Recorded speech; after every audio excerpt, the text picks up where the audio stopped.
on to women's impact in our world, and that will be Elder Joanne Turner.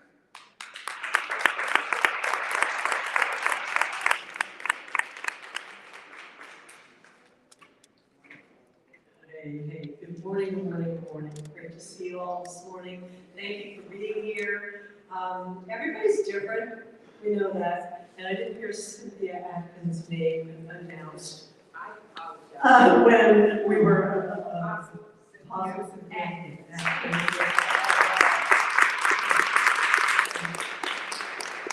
One of the things that happens is that you never count for all the time that you need. So, yeah, I just want to say very quickly that we're celebrating Women's History Month, and that it's been said that if we don't know our history, we're bound to repeat it if we don't learn from it. Newark is a city of destiny, and I'm Joanne Turner, the Executive Director of the Caring Network Volunteer Services, and one of the projects is the Newark City of Destiny. So you'll see a table out, and I just encourage you to stop by, learn more, and we'll be following up and doing that. But we're celebrating women, and women are God's secret weapon. So those of you who are familiar with the Hebrew Scriptures may know the story of Adam and Eve. Most of us do, and how that at that fall, when Eve was deceived and Adam and Eve fell, that a breach occurred, and that all was lost. So much was lost, spiritually, relationally, in the individual being, and that shattering of all is being restored by the new creature that we have become. But the enemy who was told, you will bruise his head, Eve was told, you will bruise his head and he will bruise your heel. And the prophecy that speaks about women really is the crux of the matter. It really is the crux of the matter. And so when Noah came out of the ark, and again, many of us are familiar with that story, he was commanded, he went into the ark with his son and his son's wives, and his wife was behind him. When he was commanded to come out of the ark, many of you may not know, he was commanded to come out with his wife at his side in order to restore that which was lost in that very initial fall. He did not obey. He went out with his sons and his wife and his sons' wives. And we, in the new ark, Newark, New Jersey, have opportunity to break that curse. And I am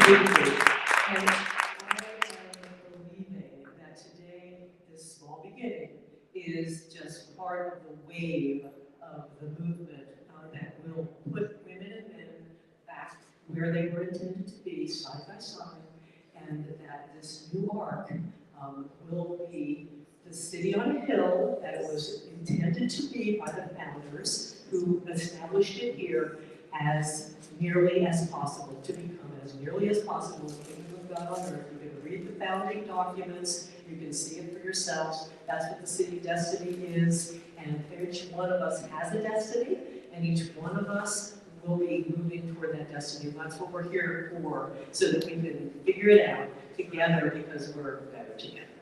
Thank you, sir. That's right. And the list of counselors is wisdom. We all don't have it all, but we all have a piece of the puzzle. Absolutely. Our next is Laughter is Good for the Soul, Pastor Tiffany Thor, is she here? Also known as the Laugh Doctor. All right, come on, girl. Welcome. Good morning. It was morning when I got here. Okay. Yes, good morning. Good morning, everyone. How are you? First of all, I know y'all came here. This is Saturday morning, and if y'all anything like me, we're not supposed to be up. at least not dressed and with our faces bleeding and jumping freshly shaved. I see a couple of you sprinkled about. Thank you for the slight balance that you have put into the room. But saying all that, technically I'm supposed to be asleep. I'm from New York. My name is Tiffany, aka the Laughing Doctor.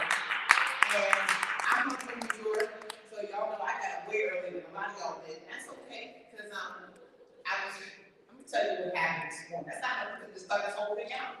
I was talking to Apostle Sheila, and I told her the one deal I had. I said, I will help you out, and come here and bless the women in this lovely occasion. Just promise me this coffee. Say that. Yeah, so let me tell you how it happened. I rolled up here nice and early. I figured, okay, get here early. You know what I'm saying? Don't worry about it. They got coffee in Jersey. They don't know all the place for coffee. I said, all right, now. Get there nice and early. And it's a downtown Newark. Surely there'll be coffee here. Sure, right. So I get here, and my eyes lit up. And so that little Greek goddess sitting out the side of the wall. Yeah, that was Starbucks, and I saw her. She's a Greek goddess, if you didn't know.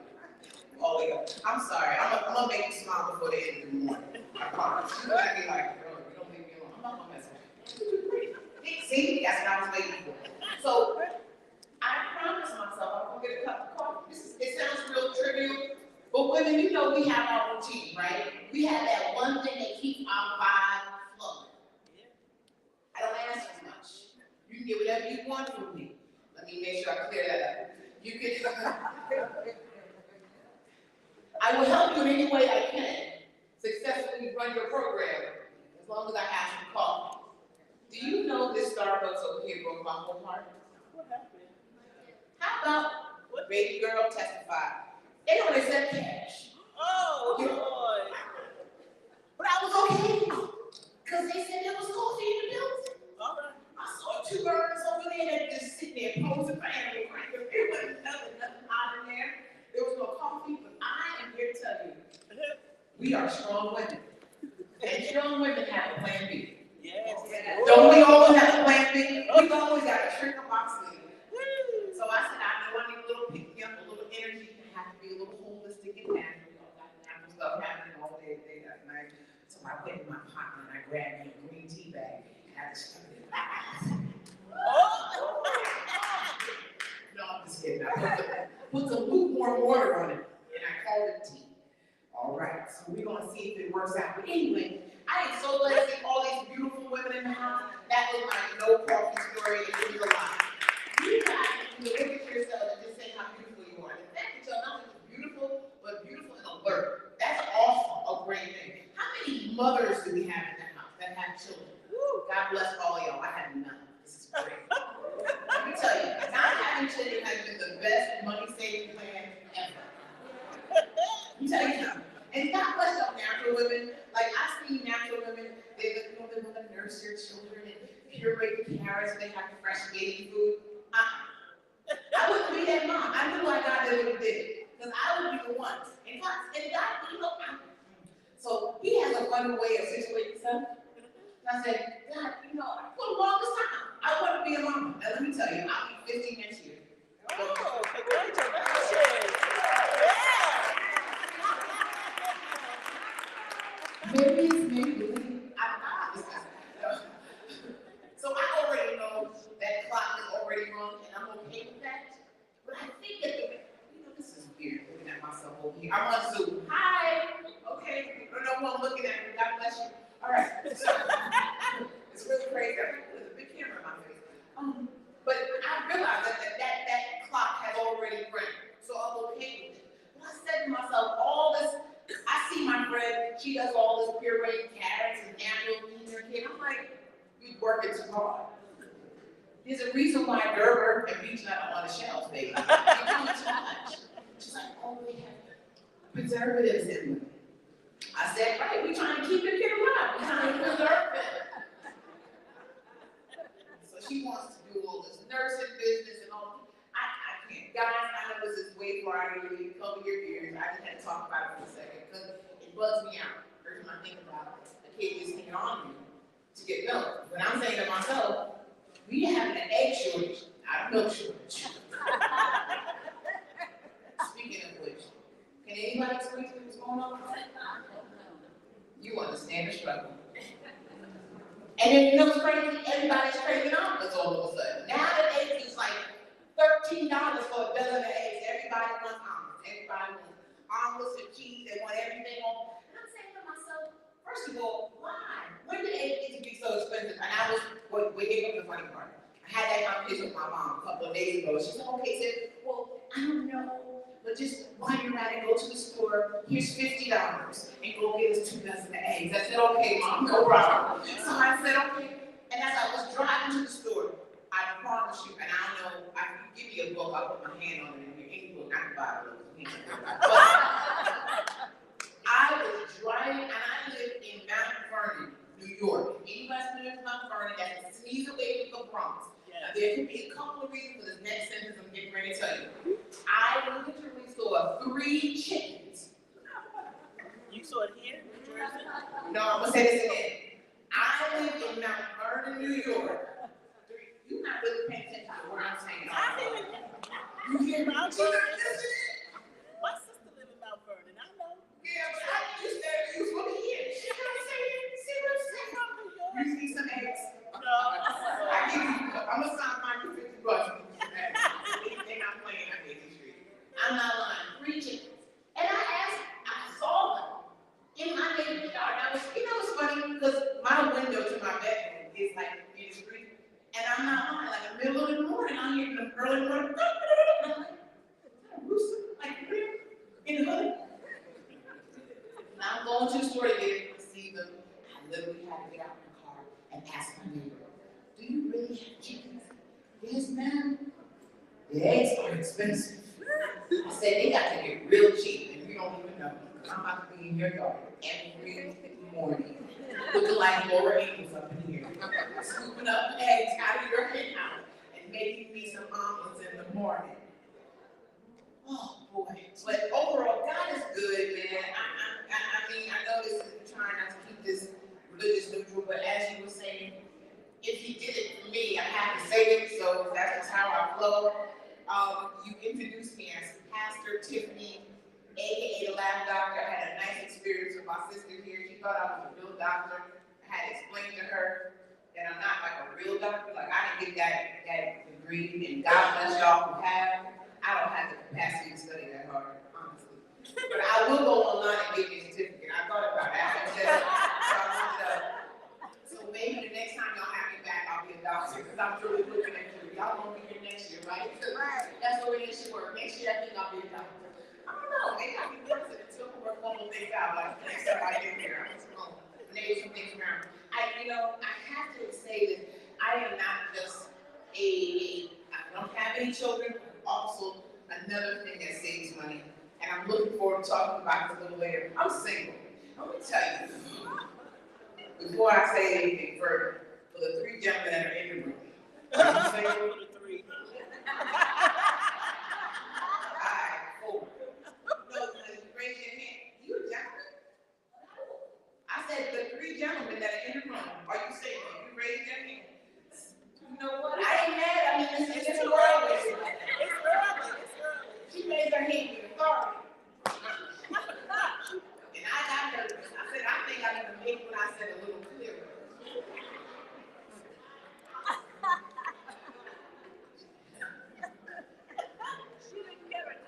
She didn't. She won't get it till this afternoon at the break on.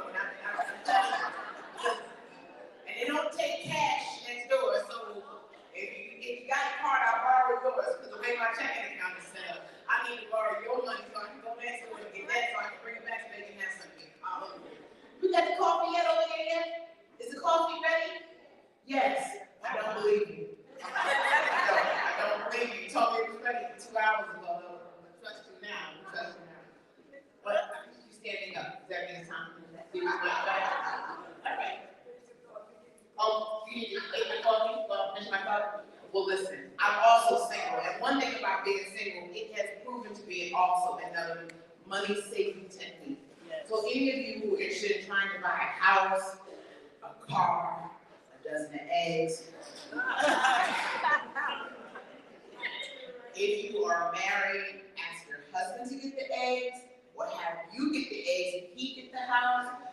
If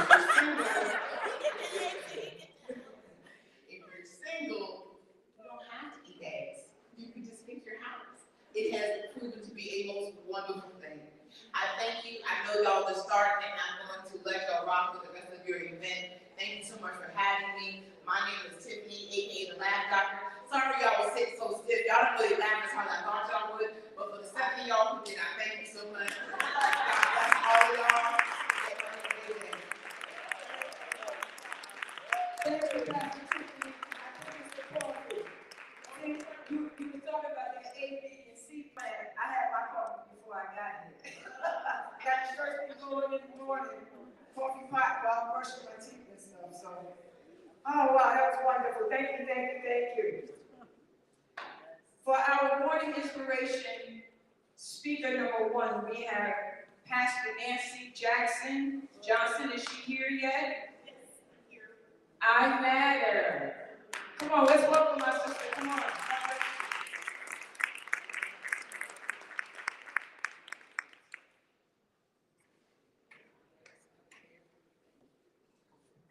Good morning, everybody. Good morning. Good morning again, everybody. I am so delighted and honored to be here with you to share an powerful message that literally changed my life. And I'm going to work with my brother. He's my little nephew. I just adopted him this morning. Thank you so much for your help. But before I begin to teach you these 6 powerful points, I want to teach you a powerful chant. Y'all ready to learn this chant with me? All right? It simply says, I matter, you matter, we matter. Say what? I matter, you matter, we matter. Say what? Come on, I matter, you matter, we matter. Say what? Come on, I matter, you matter, we matter. Say what? Let me hear you say. We got a good beat though. Come on, let's get a beat going, okay? I matter, you matter, we matter. Say what? Come on, say. Come on, I matter, you matter, we matter. Say what? Come on. Now this time I want you to look around the room because every person in here has a purpose and a destiny. And this time when we say this chant, I want you to make it personal. I want you to connect with someone, even if you're connecting with your eyes, because every person in this room matters. Are you ready? Come on, why don't we stand to our feet? Come on, she done got us started, the laugh doctor got us in the room, so here we go, 1, 2, 3, and I matter, you matter, we matter. Say what? I matter, you matter, we matter. Say, look at somebody, say, I matter, you matter, we matter. Say what? Come on, say, I matter, you matter, we matter. Say it one more time, say, I matter, you matter, we matter. Say it one more time, I matter, you matter, we matter. Say what? Now somebody make some noise if you matter. Make some noise if you matter. You can have your seats. In the short time that I have, I want to share with you something really powerful. There's a lot of papers up here, and I got a lot of papers in here. I done lost the clicker. Oh, there we go. Significance is the quality of being worthy of attention. It's something that is vitally important in each one of our lives. It's something that we all search for from the time we're babies until this moment. It doesn't matter how old we are, every one of us is important. We want to feel important. We want to feel that we're necessary. We want to understand our worth. We want to understand that we matter. In addition to us finding our identity and our purpose, we are all searching for significance. For your identity and our identity and purpose of using our gifts and abilities means nothing if you do not know your worth. From the time we were children, our parents, our teachers, our pastors, our mentors, they begin to shape the inner character of our being to make us believe that we are important to ourselves, our families, our communities, and even to this world. They've instilled moral dignity and values and healthy pride and self-control and a loving nature. They've given us principles and educational endeavors and spiritual insights, all so that we can understand our worth.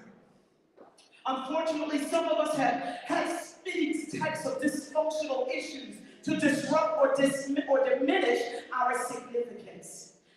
some kind of disability, some body type issue, some self-esteem breakdown, some negative words spoken over us, some family struggle, some financial problem, try to interrupt this thought that we are important. We have a divine purpose and a divine call on our lives. Isaiah 49:1, it simply says, "The Lord chose me and gave me a name before I was even born." But can I tell you that there was a point in my life where I felt insignificant? This session, I Matter Empowerment Session, was birthed out of a moment where I felt worthless. I wanted to give up. I wanted to quit. And even though I had some accomplishments already in my life, still at this moment I felt empty. I felt invisible, and I wanted to quit. And I turned on I picked up my computer, and there was a video of a young man. He was a quadriplegic, and he was sharing his testimony of how he was born a fraternal twin, and he was paralyzed from the neck down. And he thought his life was useless. And as I watched, the tears began to fall out of my face, listening to his story. He wanted to quit. He didn't think that he had any type of impact or any type of influence because he was looking at his disability and thinking that, can he possibly be useful? Well, one day in his particular life, he developed a relationship with Jesus Christ. And from that relationship, he discovered that he had a destiny, that God never makes any type of mistakes, that before he was in his mother's womb, there was a plan and a purpose for his life. Even his life, without the use of his arms, without the use of his legs. He went on to college and began to share his story all across this country, encouraging men and women, young men and women, that regardless of who you are and what odds are against you, you have a purpose, you have a plan, and you matter. And from watching that video, I wiped my eyes. I got myself up, and I said, if he, who doesn't even have the use of his arms and legs, can get up and go out and use his life to make a difference, surely I can. And I want to tell you, if you're in this room and you might be comparing yourself to someone right now, and I don't know, we all are in different seasons and different phases and stages in our lives. I want you to know that your age doesn't matter. Whatever your personal life as a child, whatever you had to endure, whatever your dysfunctions were as a family, whatever crisis you had to be in, I want you to know that you still matter. God will use your testimony, your journey, to impact somebody else's life. And so in the next moments that I have, these 6 principles, the first one is the letter M, the word matter, and these are the acronyms that I want to share with you. Oh, thank you, nephew. Here we go. The first M from the word matter means that you were made for a purpose. Each one of us have a purpose and a divine plan for our lives. You are here for a reason. Somebody say, I am here for a reason. There is no one on the earth like you. God made each one of us different. We all have a different imprint, a different grace, different abilities. We all have different talents, different skills. We all were made uniquely, but created in God's image and in his likeness. And God doesn't make any junk. You have been given those gifts, the abilities that you have for a divine plan. God wants to use your life and the unique things that he's put on the inside of you. You are hardwired to make a difference. There are educators in this room. There are entertainers in this room. There are those that are in the healthcare community. There are different ones of us in this room that have different abilities so that we can impact the lives that God has placed in front of us. So you can, and you were created to be an answer to a problem. You were created to be a solution using your gifts. You know, something that I had to realize is I struggled with fear, I struggled with insecurity, and I'm a singer and I'm a recording artist. And you know, there's a lot of people that can sing out here. There's a lot of recording artists, especially in the gospel industry. But one thing I had to realize realized that I had to get over that God made my voice different than every voice on the face of this earth. And I don't care how many singers there are, can't nobody do it like Nancy Jackson Johnson. And whatever it is that God has given you to do, can't nobody do it like you. I gotta move y'all. I only got 20 minutes. Nephew, my next point. The next letter in the word matter is A. And this is something that, do I use my clicker? You got it up? Okay, great. A stands for acceptance. If you're going to realize that you matter, you have to accept the way God made you.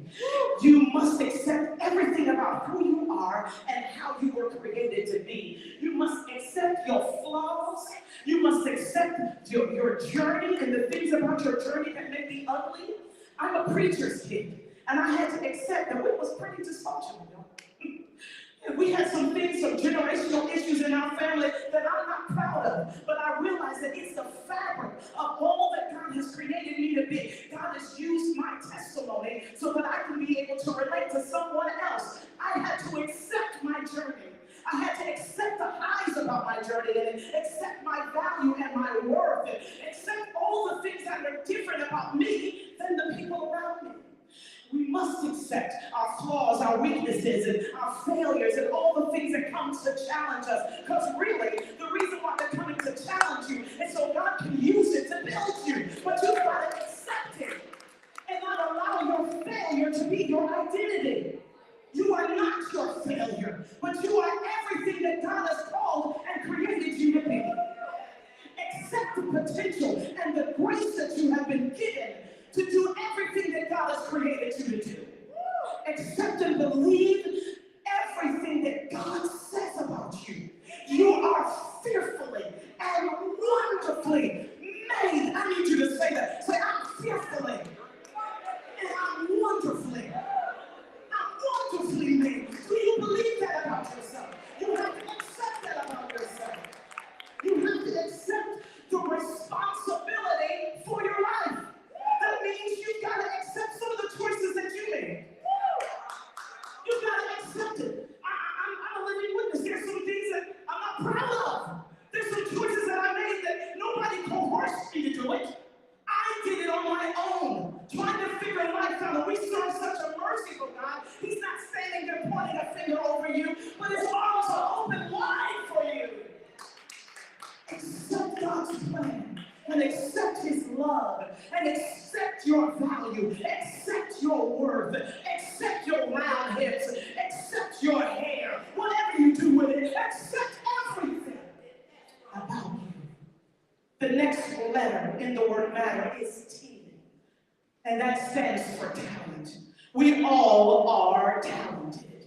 We were all given special abilities and a special grace. And listen, you've got to discover those things that you do well. Take the time to discover your passion. Take the time to discover what you do well. And don't just stop there, but hone it, understand it, work it. Expand it by doing your research and working on your craft and work on your gift. Maybe you need to go to college or get a class or something. Don't just use your gift and know that you're gifted and you don't expound on it. Because your gift is how you're going to impact the world by using the gift that God has given you. You can produce multiple streams of income using your talent. This is what I do for a living.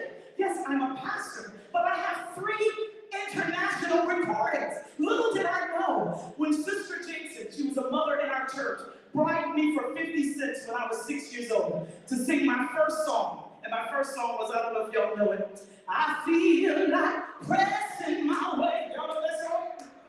I feel like pressing my way. I'm on my way to heaven. I feel like pressing my way. Little did I know that 50 cents that she sold into me would get me 2 Stellar Award nominations in the gospel music industry. Little did I know, coming from a family of preachers, that I would be one of the first female pastors in my family because I've learned how to use what God put in my hands. Take your gifts seriously.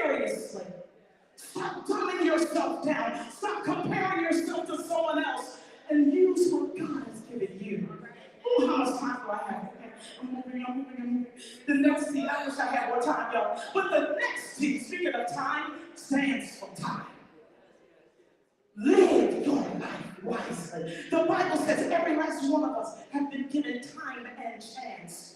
Don't waste your time. Do you realize that is some young woman, there is some young man that is waiting for you to say yes?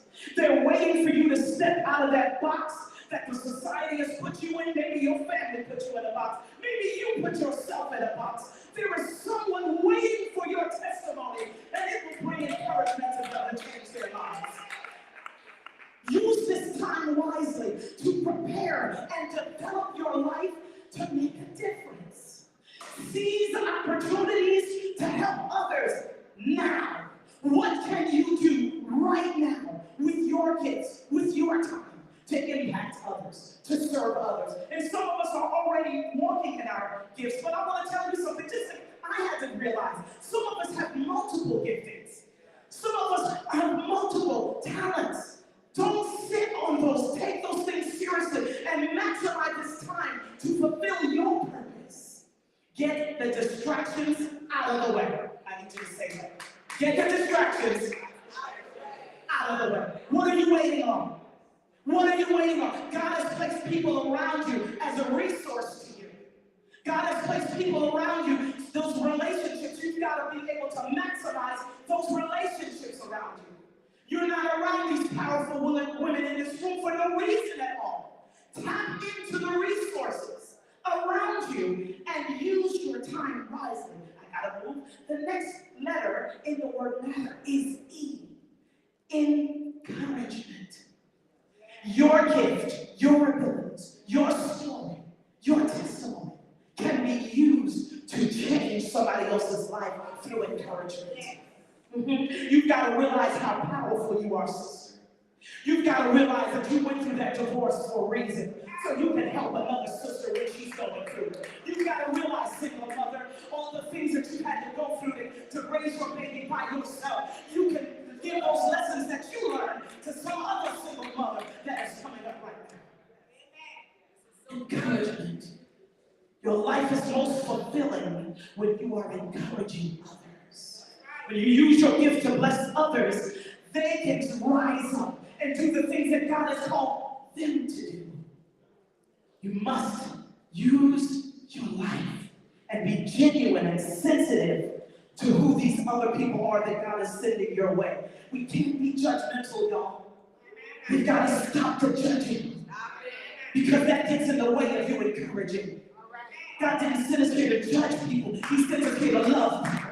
And part of loving people is, yes, I'm going to pray for you, but I want you to know, and you don't have to have a degree to do that. You don't have to have some high-powered position. You don't have to be a pastor or a minister. Matter of fact, you don't have to have a title to do that. All you have to do is have a heart for loving people. And you can see somebody, I don't know about you, but you can sense, you can discern, that's a spiritual word, you can discern when someone needs a word of hope. Maybe it's your neighbor, maybe it's somebody on your job, maybe it's somebody in your school, maybe they need a compliment that day. And I'm not saying that you don't need a compliment, but isn't it something that when you encourage somebody else, it picks you up? You start to feel better about yourself. We are sisters. We're in this life together. She said better together. But we've got to get out of these boxes and get out of this selfish mindset and begin to think about others.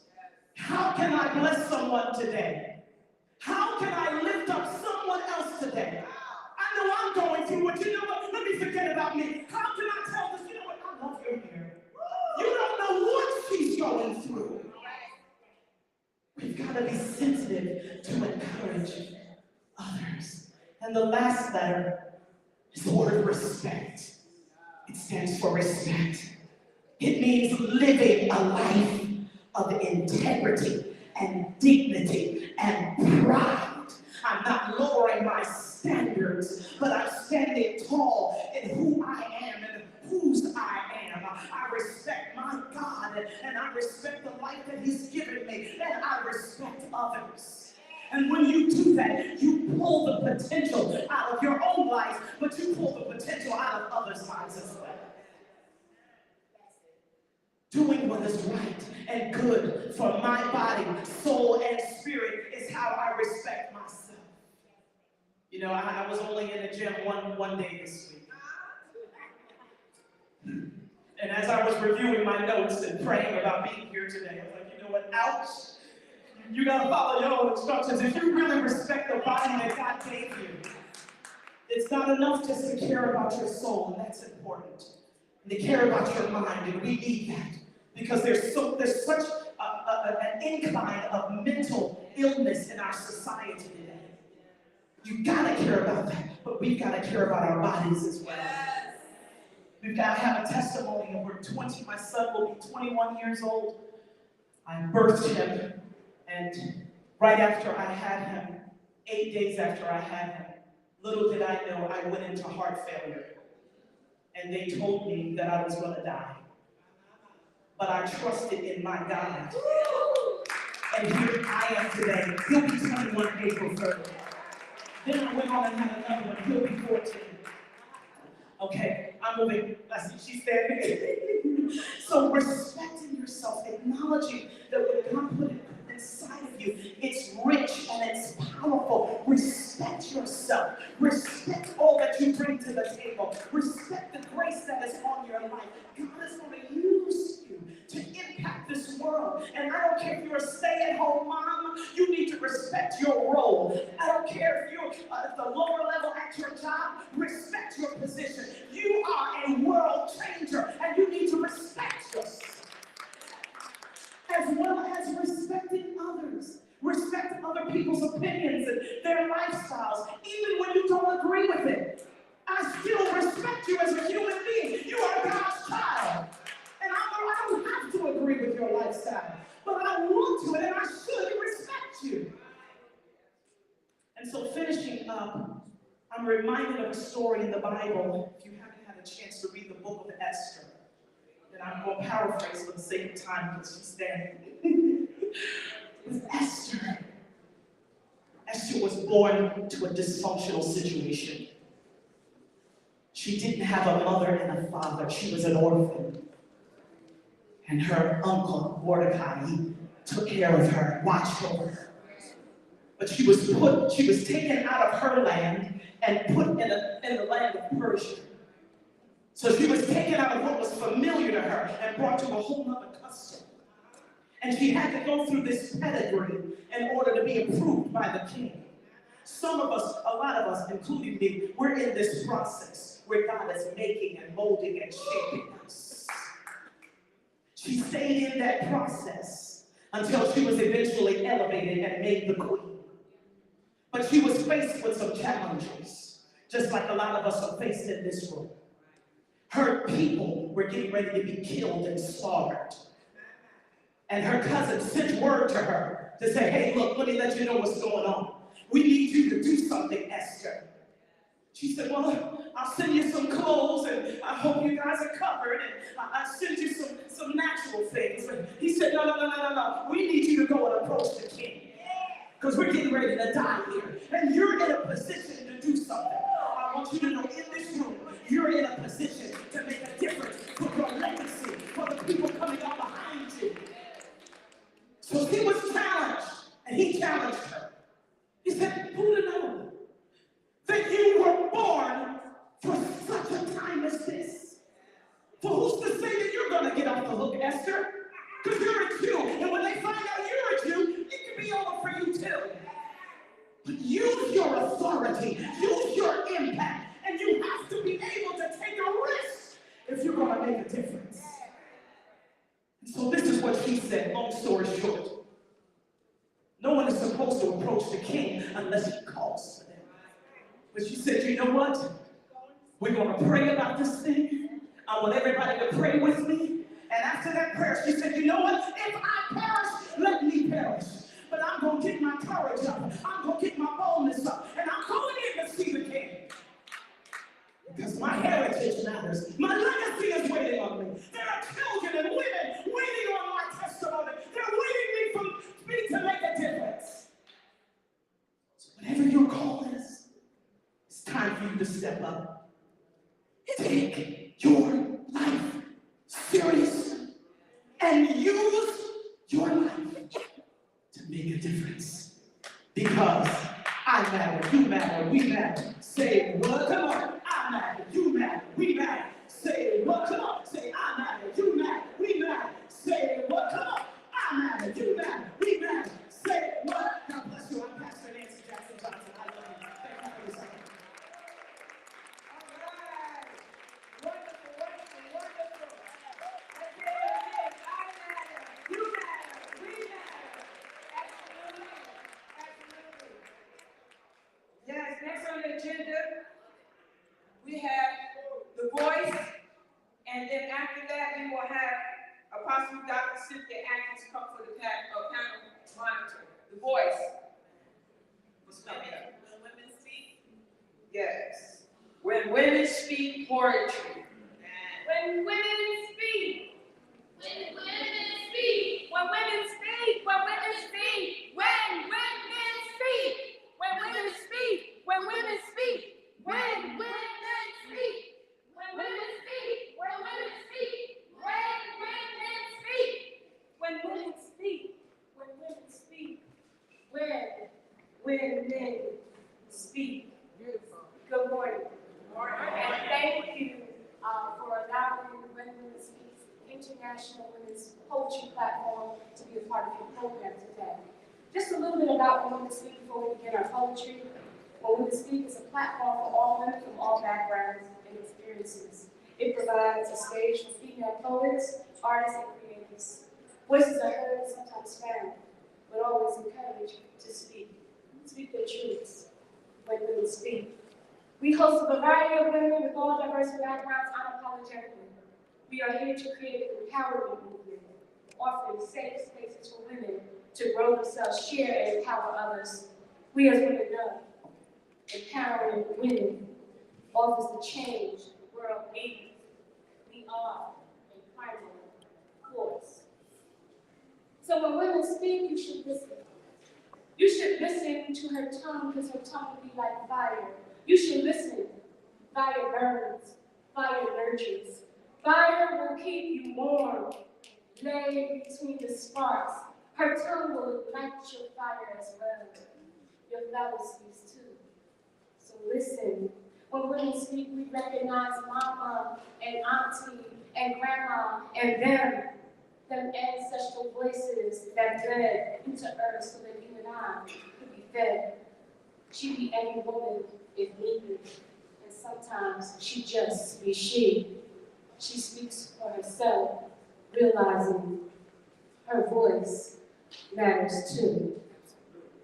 When women speak, when women speak, when women speak, she births movements that shape nations, airbending scales that cannot measure her power. She be Esther, if I perish for the sake of my people. She be Ruth, I will not leave, but I will go with you. She be Tubman, the Waymaker. She be Satima Clark, fighting for both rights of both and black teachers. She be Mother Mary, Church Terrell, the game changer. She be Ida B. Wells, reaching out for more help. She be Phyllis Wheatley, finding her voice by pen and sonnet. She be Mother Till, bearing her pain, fighting and working when women speak.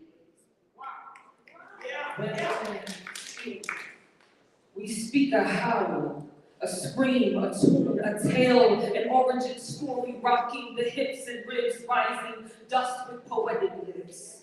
Phenomenally, the woman, when she speaks Nina's keys, open doors of closed mouths.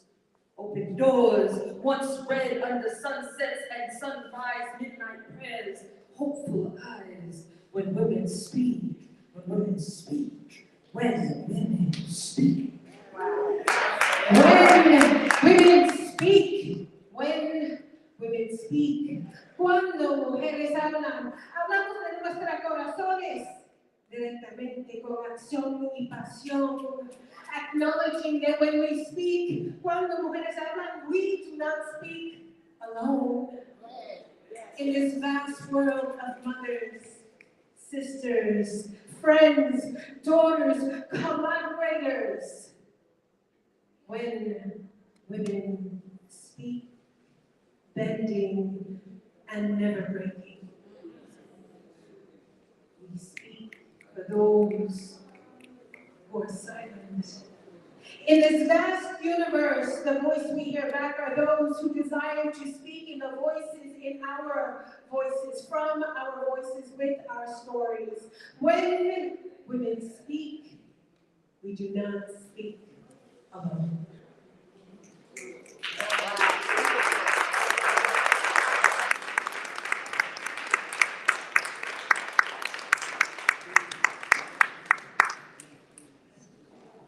Good morning, beautiful ones. Good morning. Good morning. Good morning. It is an honor to be here to share this. Let's hear it for my sisters of Newark Library.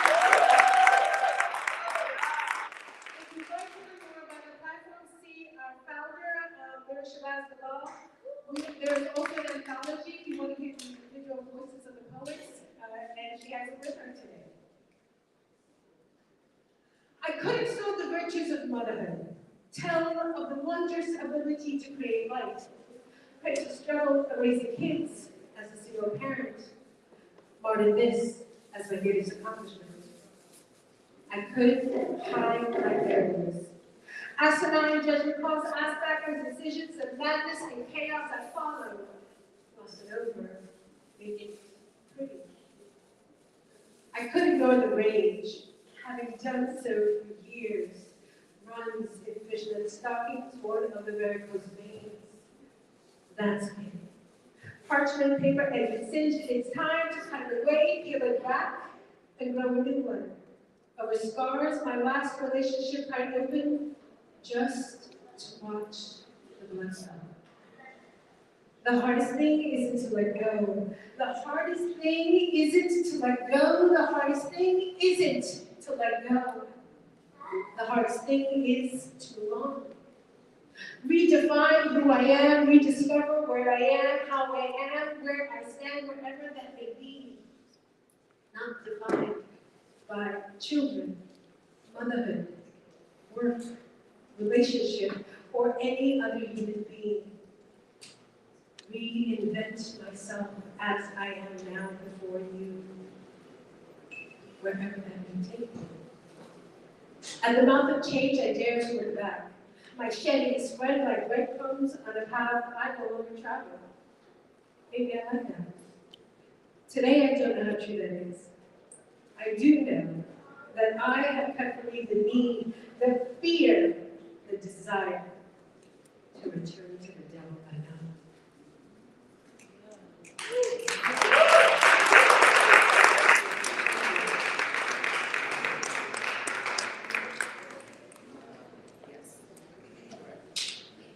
So before I turn it over to my sister and my friend, a couple words, I've got one more piece to share with you. In the event of my untimely demise, let it never be said that I went quietly, without love in my heart, rage on my soul, or thoughts on my mind. Instead, let me be remembered for the loves I have. The convictions I stubbornly held onto, the lack of filter from head to lips, thoughts spewing forth without fear. You see, I'm not afraid to die. I'm not afraid to be forgotten. I am afraid of being in this life as if I were dead, of not having the passion of my heart ignited or of having that fire extinguished. I'm not afraid to fly past clouds, reach beyond stars, pick blazing flowers in a meadow of midnight bloom. I am afraid of tumbling from the sky, falling to the earth without possibility of being caught because there was no body in sight. I'm not afraid of pain, hardship, or sacrifice. Badges of unconditional love, giving till nothing remains, and then finding more to give. I am afraid of heartbreak. Thoughtless treatment of my value and sentiment by the one who proclaims to love me forever.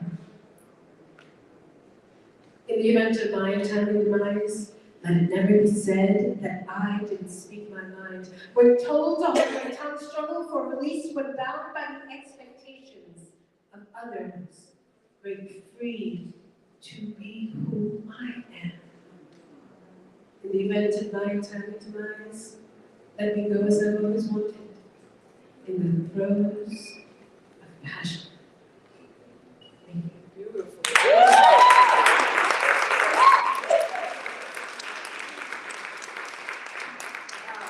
Absolutely beautiful. In other words, let my life be significant in the lives of others. Amen? Amen. Now we have our assembly panel, Ignite Section 2. We want all we can get today, right, ladies? Greetings. Greetings. God bless you. How are we doing today? Good. All right. So I came to you today to speak on some freedom of spirit.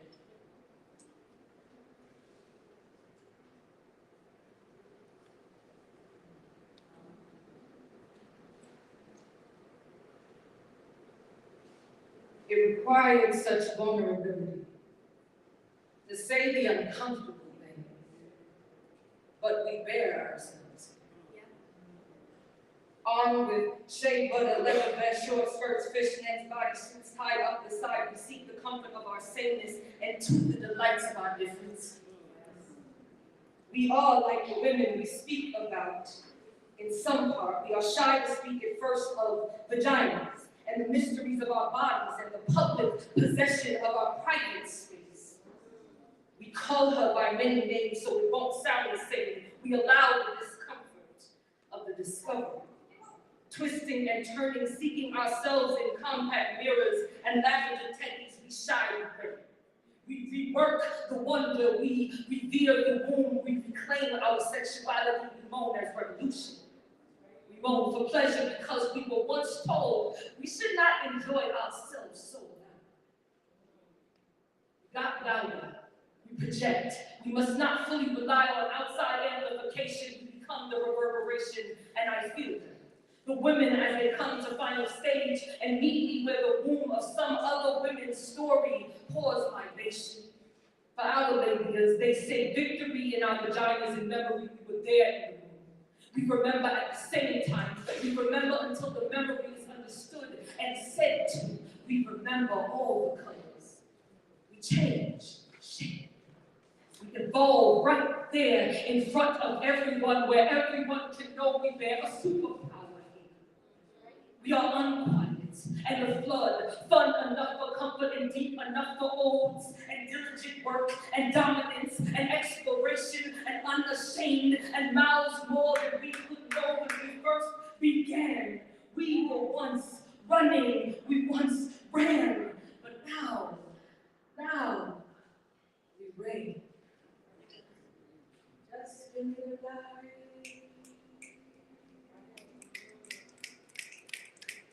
Just give me the light. Lights low, offering up an amber aura in the living room. Letting there be light, keeping the atmosphere appropriate for creation. Let there be light. Wait till the night has nothing more to do. Then let you be with you and your thoughts. And the couch you deem throne that you might be properly propped for your crowning achievements. Let there be incense to offer up sensual scent and smoke to pair with elevation. It's the groove. It's the move away from the fast-paced list of things to do and places to be. It's a chance to dance your gel ink across pages that have always been your safest spaces. It's a rhythm. The beat matches life song, matches the humming that happens when you take heart. The beat be breaking barriers around the brain and letting thought flow free. Mental soliloquy is the rhythm that rights the wrongs of the weak and puts strong hands to tense places and opens up a space for wings to grow when you're ready for them to hear. Where candlelight provides enough fire to ignite an eternal review on how you are. Let you be the star of your concerns and congratulations on sometimes being the right of the best constellations. You be a compilation of light and love. Here you remember who you are and what this is. hits the groove. Stretch before you break into your newest move. Stretch. Growth begins with the stretching of muscle and mind, soul stretch. Flexibility makes for less fear. Stretch. And find yourself unfractured by the festivities, because it's the groove, it's the vibe, it's what victory feels like. When you put the pieces of you, when you put the pieces of you back, you put them back together again. And the bass from your deepest self booms, and the soprano of your soul breaks glass ceilings. And you find yourself flowing out of glasses half full in the spaces once empty. Reciprocity. Reciprocity be the rhythm. Gratitude be the groove. Life be the stage. You be the creators of the script on the page. Here you remember to act accordingly.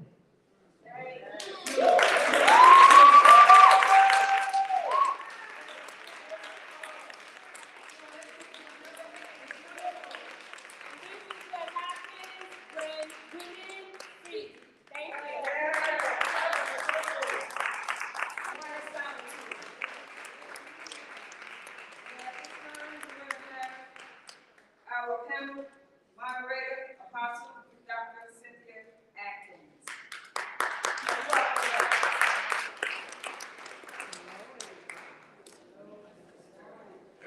Good morning. Good morning. How's everyone today? Can't hear you. We can't hear you. Yes, you might go to the mic.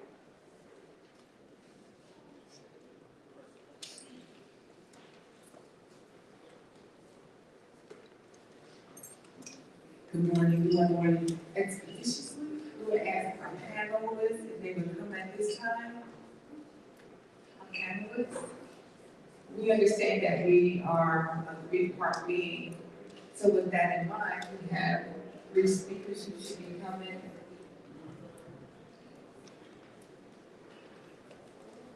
That would be Pastor Lauren Monroe, Tia Gist, and Sheila Montague.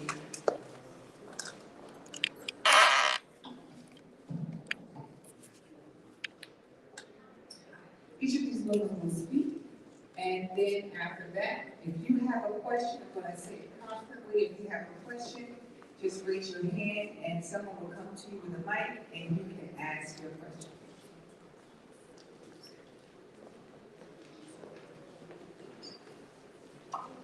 If you'd like to. Yep.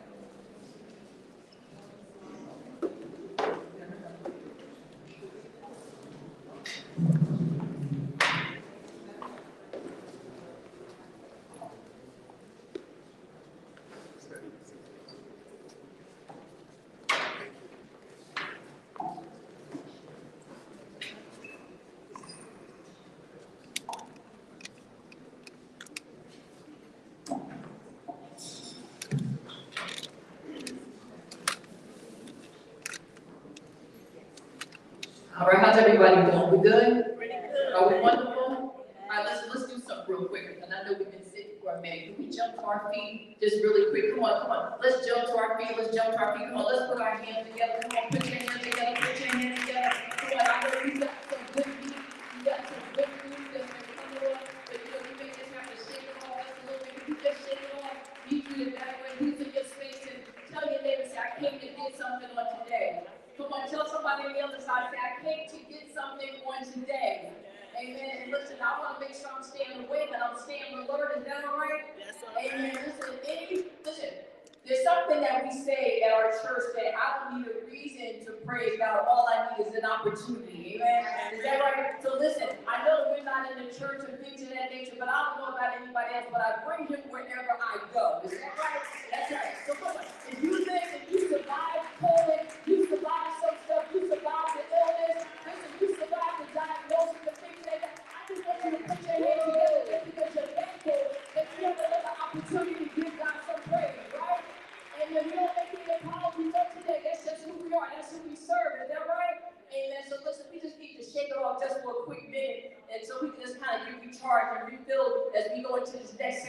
all right? All right, so listen, come on, let's take our seats very quickly. We know this is going to be a panel discussion, and I was charged just to talk very quickly in relation to the body, the soul, and the spirit. I got a couple of notes here because I don't want to leave anything out, but I'm going to try my best to kind of like hit it and quit it in like a 2 or 3 minute time frame so that we can pass the mic and just kind of keep it moving on today, all right? If that's all right with everybody? All right, I'm Lauren Monroe. Listen, I just believe in being real.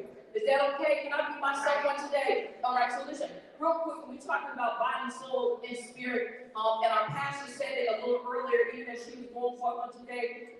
We know as women of God, as well as men, it's a blessing because we are actually made up of 3 parts. We know that we're made up of body, soul, and spirit. So as she spoke about earlier, talking about the body, when we talk about the body, it's more the physical realm. We talk about the various senses that we have as far as us being able to see, us being able to hear, us being able to smell, us being able to touch, and various things of that nature. But she also talked about the importance of making sure that we're taking care of our body, taking care of our temples, making sure that we're going and getting our checkups the way we're supposed to, women of God. So many times we can be busy doing so many things, being caretakers and being wives and mothers and things of that nature. Oftentimes we don't take care of ourselves, but it's a new season. We're gonna start taking care of ourselves. So listen, make sure because we can pray, but listen, we still gotta make sure we go to those appointments, get those mammograms and things of that nature the way we're supposed to, because we want to make sure that we are being good stewards over our body because our bodies are the temple.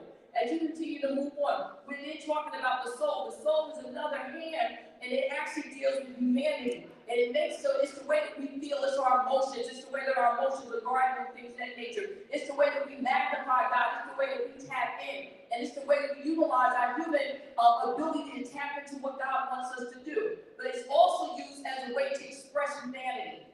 So when you talk about our soul, you're literally talking about your emotions and how we govern our emotions. And every once in a while, our emotions can be a little out of whack. Every once in a while, we can make some decisions from a heart place as opposed to as a head place.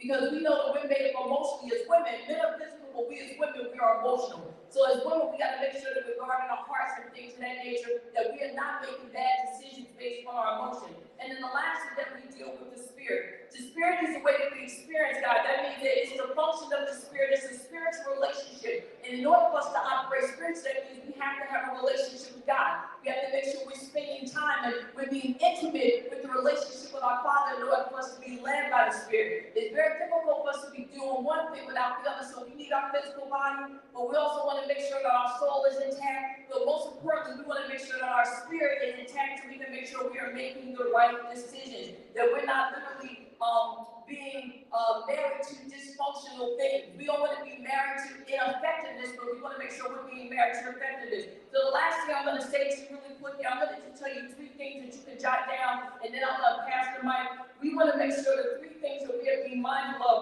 One is that know that God will always make a way of escape. He'll always make a way of escape. And he's telling us at times to get out of some things that we don't often get out of because, again, we're being led by emotion. But I need you to tell somebody and look at them today and say, I need you to get out. Come on, get out. Whatever it is, whatever your thing is, make sure you get out of it. Next, you want to make sure that you're being equipped. Make sure that you're being equipped at all times. The Word of God reminds us, we got to put a little word in here. Finally, my brother, be strong in the Lord and in the power of their might, that you must be equipped for the battle at all times. That's in the book of Ephesians, chapter 6, verse 10. So you want to make sure that you're being equipped at all times. And the last thing, we as women, we wear the mask all the time. Is that right? We can decorate, we put the makeup on, we walk and acting like we're doing well all the time, but sometimes we're heartbroken on the inside. Sometimes we're not doing well. So I need you to make a promise on today. No longer are you going to wear the mask, but you're going to be real. Look at another sister and say, just be real, just be real, just be real. All right? The R stands to remember you are radiant. The E stands to remember that you are exquisite. The A stands to make sure that you know that you are authentic. And make sure the L stands for remembering that you are loved at all times. So look at somebody else and say, make sure you're being real and get ready for this shift. All right, get ready for the shift. Somebody say get ready for the shift. Any questions at this time as we get ready for the shift? Any questions? All right, we can move right to the next panel. Thank you. Hello, testing. Okay, so hello, everybody. Hello. So my name is Shola Montague. For those of you who don't know, I just recently ran for mayor here in the city of Newark. All right. So what I want to talk to the women about today, first of all, I want to just say thank you to Yvonne Gabbard Moore, who was an inspiration few years ago, she also ran for mayor in the city of Newark. And that really inspired me. It inspired me so much so that I literally worked on Hillary Clinton's campaign because I was so happy to see women, getting into leadership. And I was able to take my daughter, who's 22 now with me, she was able to experience that. So I want to talk to you shortly today about the theme of unity and sisterhood and understanding what our identities are. Society often tells us that we should be this way, we should act this way, we should be this type of wife, we should be this type of daughter, we should be everything to everybody except ourselves. So many women talk about caring for family and caring for your children, and my youngest daughter just turned 19, and I fell into a depression. I wasn't expecting that. I felt like, wow, no one needs me anymore. And so I had to create my identity all over again. And on the heels of that, I was married for 20 years, and now I'm single, so again, I had to create my identity all over from that. So I'm learning how to love me, because I don't know who I am. I know who I am as a mother. I know who I am as a wife. So as I'm learning how to love me, so I'm going to run for office. I'm going to help my community. That's going to be fun. So all the women, we're going to get on board, and that's not quite what happened. And I had heard about the proverbial glass ceiling, right? And the insinuation of how men created that, but it's not that. What I found out was that women, we have a hard time supporting each other. And it made me delve a little bit deeper into why that is. And it took me back into my childhood. I was raised by my grandmother. And my grandmother was a very strong woman. So she taught me how to be strong inadvertently. I didn't know that after she was gone. And I started hearing her in my ear after she was gone. But what I noticed is that a lot of my friends my age, and I'm 50, just so that you guys know, a lot of my friends my age did not have their grandmother around. And according to the timeline, which was the early 70s, when drugs entered our community, most of my friends' mothers, that generation, became victim to the drugs that entered the community. So maybe out of 8 of my friends out of 10, their parents were on drugs. And here I was, I didn't know mine at all. And so we had to figure it out, what our identities were. And when I thought, I said, I could go to the older women, we got a village for the old. No, I didn't get that support. If I wasn't dressed right and didn't have a slip on, they would look at me in judgment, roll their eyes, and look what she got on. I do not remember one older woman giving me an embrace and supporting me. Said, baby, come here for a minute, let me talk to you, let me tell you some things how it's supposed to go. So again, I had to learn it on my own. And what I did is, so in short, I became a teacher, right? So everywhere that I go, I'm teaching, right? And so now I know how I wanted to feel, so I get the opportunity to make young women feel like that. But in doing that, I didn't take notice of their mothers who didn't get that. So it changed from me hoping and teaching kids for 25 years to me hoping, talking to their mothers. Their mothers would come and see me about their child. And so I didn't want to see that child bad. She always all over the place. So I said, listen, this child is smart, she's intelligent, and she is. And she needs to be in some TV movies because she is very dramatic. And it's true because those skills can be, But what I found out with the moms is that they would say, yeah, I used to be like that too. I acted for a while too. I used to, I'm like, wow. So I realized that women, right, it's hard for us to be supportive of each other when we haven't reached the goals that we set for ourselves. Right. And whether that was because we got married or got a partner that we felt, or maybe our parents felt sick and we wanted to care for them for some years or care for our children the right way by being attentive and being there. But the thing is, identity, who are we? And are we who we are at 20? Is when we get 30? And are we that person at 45? Are we that person at 50? Do we stop growing at 55? So if you're holding a grudge with me from something against when I was 25 years old, am I still that person? And so these are some things that we look at. And like I said, even in running for mayor, I noticed that more women, and I'm studying hard. I'm going to have my platform down. Like, oh, women didn't want to hear that. They would look you up and down. Well, Oh, you think you cute, but I'm not supposed to feel cute.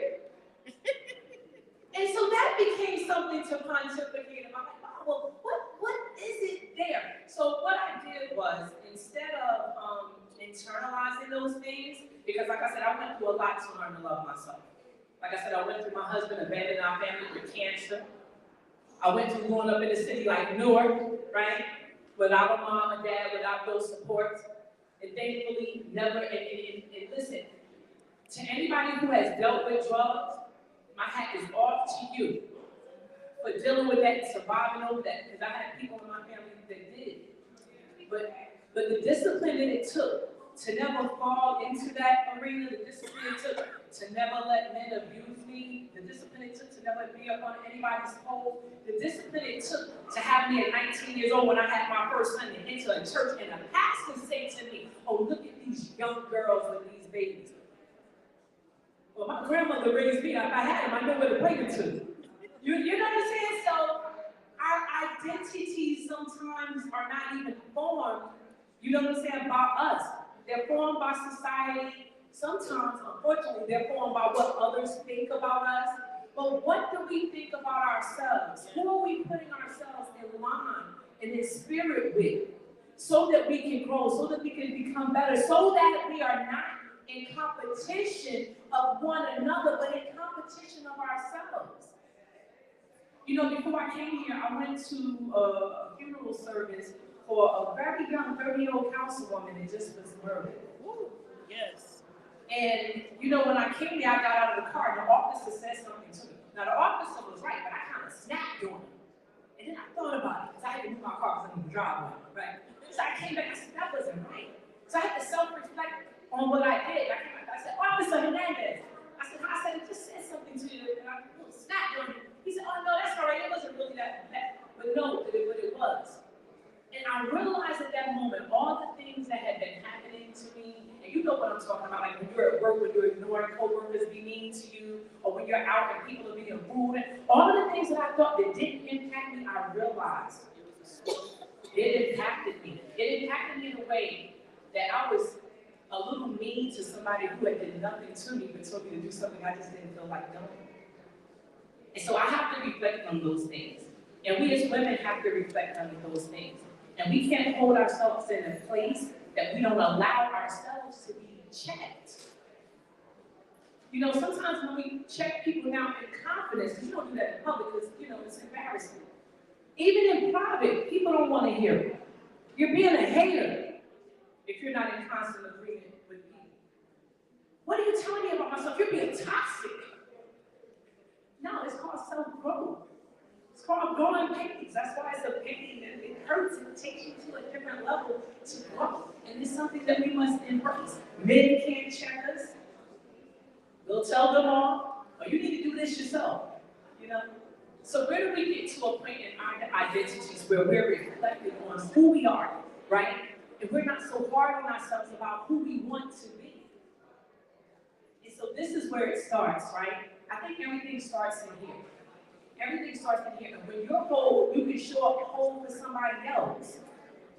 When you're whole, and how do you get that way? You don't get that way through drugs. You don't get that way through any addictions, whether it's shopping, whether it's sex, whether it's just avoiding your issues to focus on something else. You get that way through God. You can't get there without Him.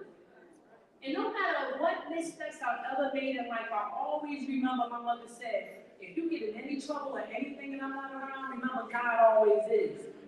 And while I might not know, I know the chapter and verse of the Bible, I know who to go to when I need that help and support, so that I don't have to lean on society for who I am. I don't have to lean on other people that may be mean to me and give me mean back. No, I know to lean on God. I know to reflect on myself and not to worry about anything except for how I address an issue. It doesn't matter what happens to me. It matters about how I respond to it.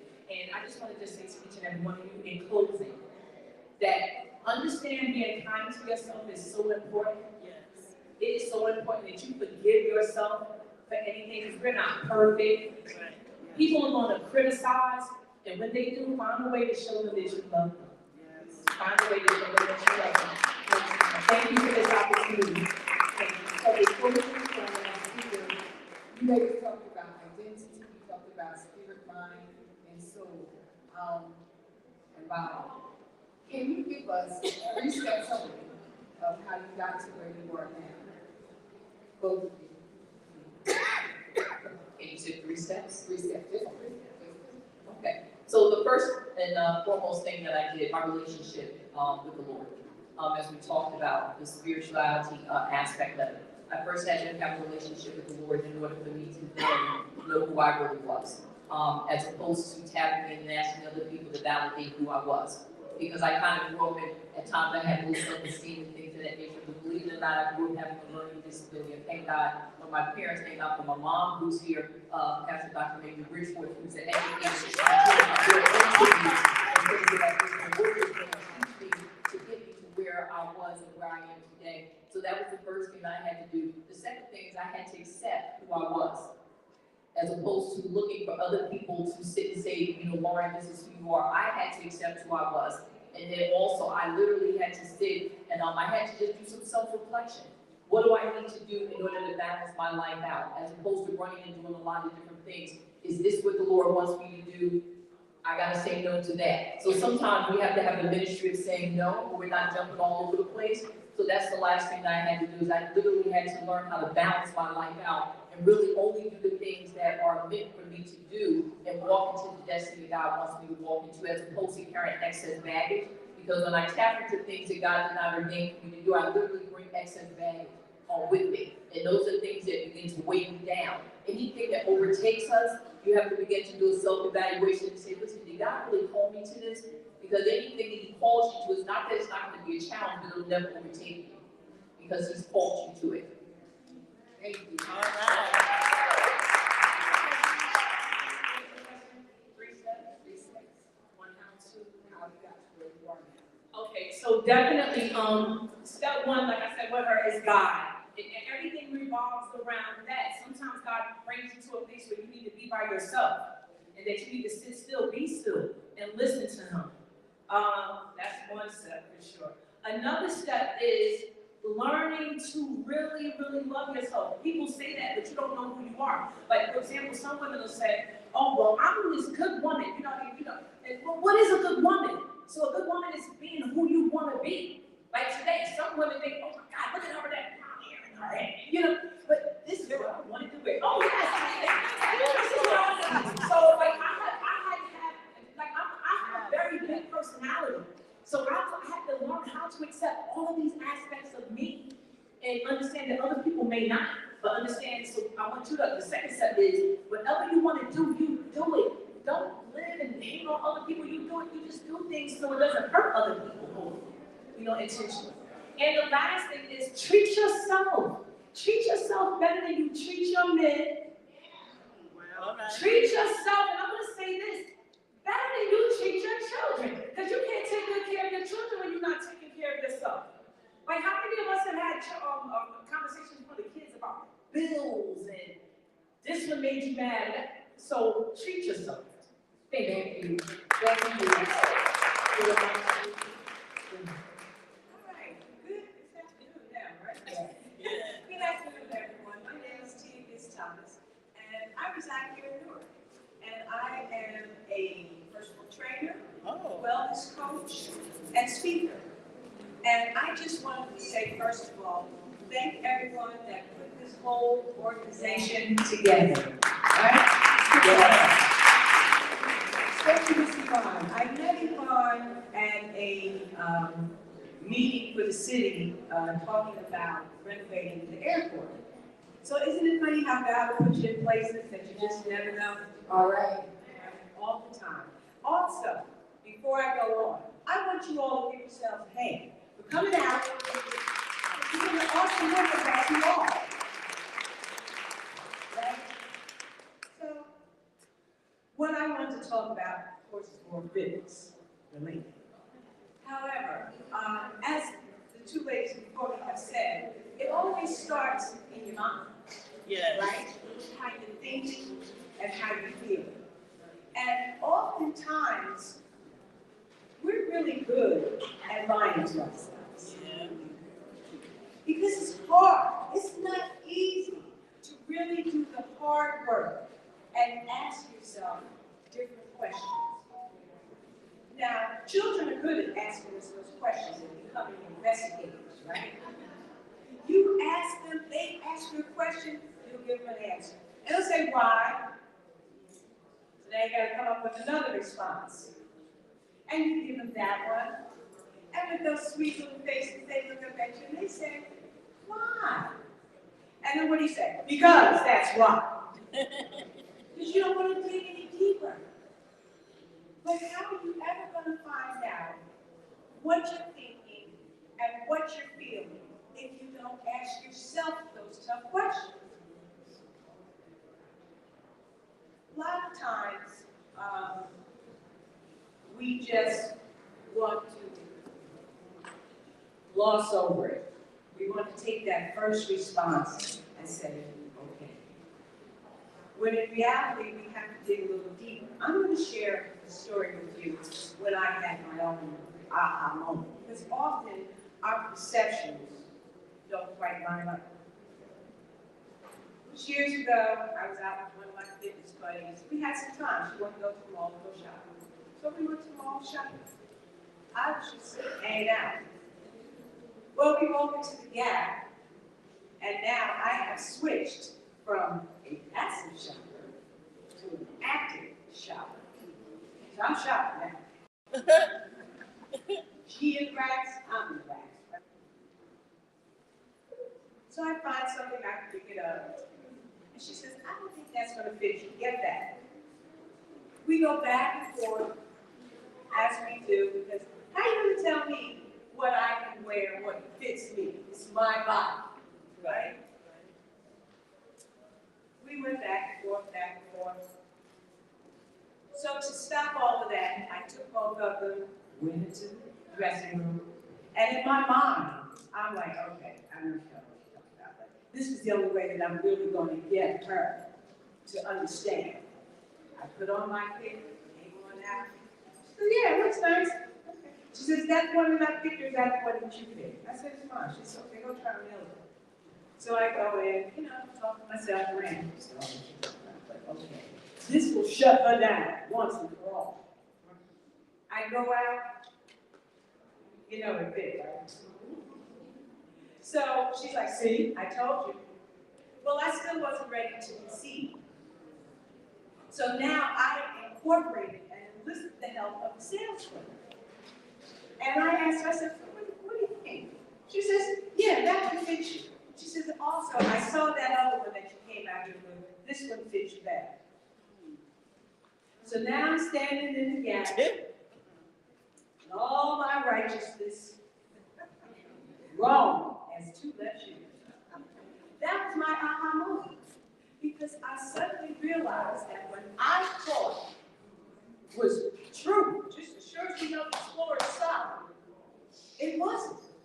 And now I had to start to readjust my own view of myself. Wow.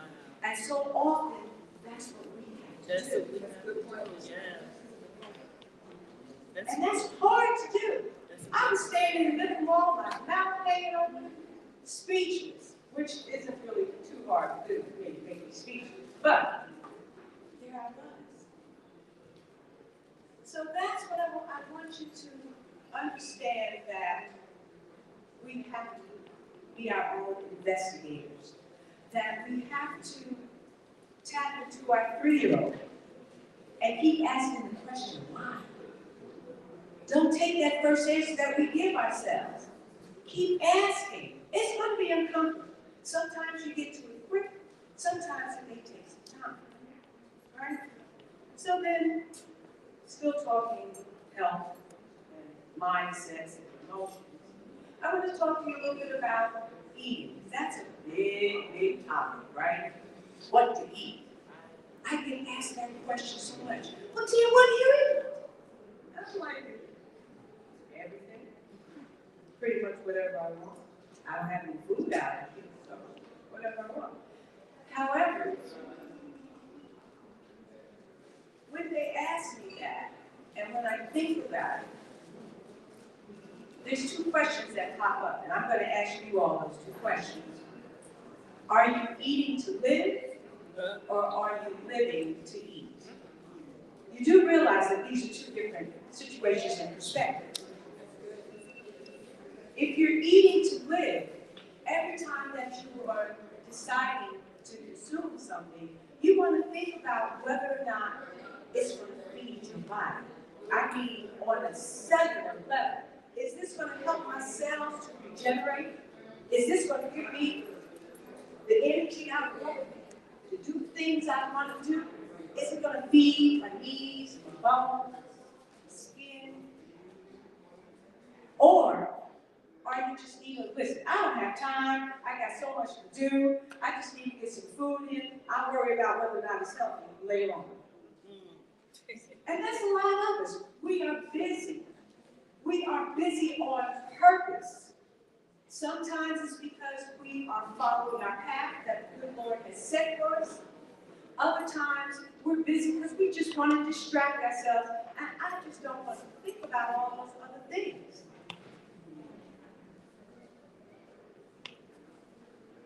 So we always have to be our own detective.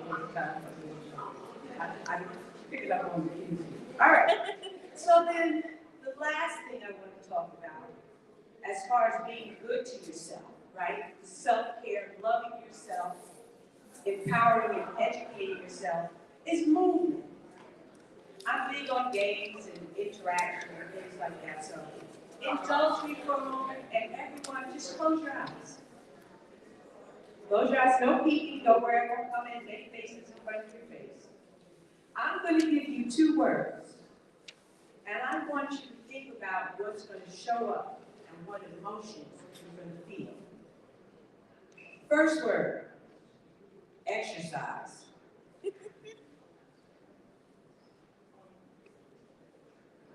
Next word, movement. Okay, you can open your eyes.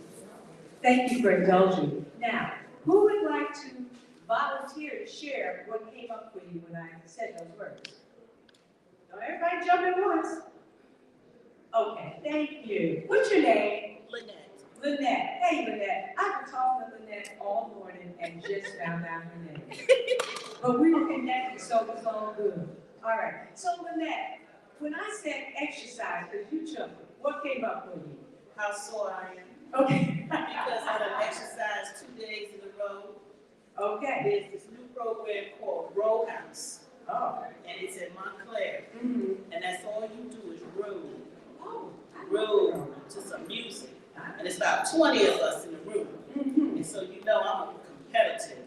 Because I used to play tennis and volleyball. So I'm very competitive. I like to be on the team. Okay. So I was Team Lynette Row in the Row House. Okay. And so I'm kind of sore. So you did that, I said, Came to you. It came. Hang on to it. I'm going to use you for both of them now. okay. All right. And when I said the word movement, Uh-huh.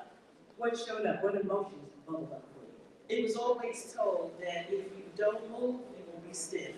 Okay. And that's what happened to me between 2020 and 2023. Mm-hmm. Because I was very active in 2020, 18, and 2019. Mm-hmm. And I lost it. And so I'm stiff as I don't know what, but I've been rolling All right. those 2 days. Excellent. I gotta keep the movement going. Okay. Thank you. Thank you. Let's give Lynette a hand for sharing. It's not easy to share your thoughts and feelings, right? And I get it. But what I did that because I wanted to highlight how words have power and how we interpret them has power over what we do with them. Most of us, when we hear exercise, what do you think? Hard, push, pull, run, jump, every day. 2 hours a day. Right? You think it's about these hard things. But when I say movement, didn't it feel gentler? It's like movement. Movement.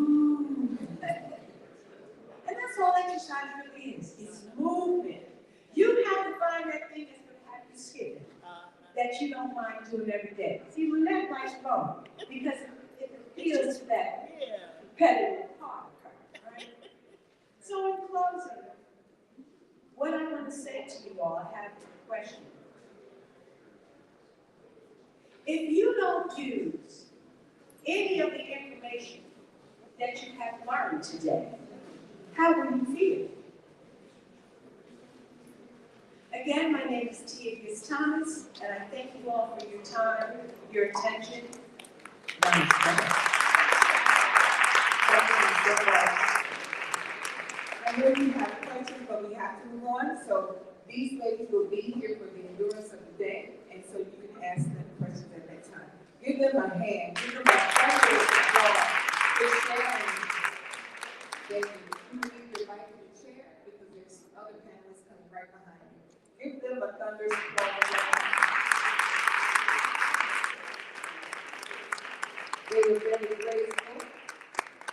Pastor Laura came up with her thunderous voice, though. Very grateful.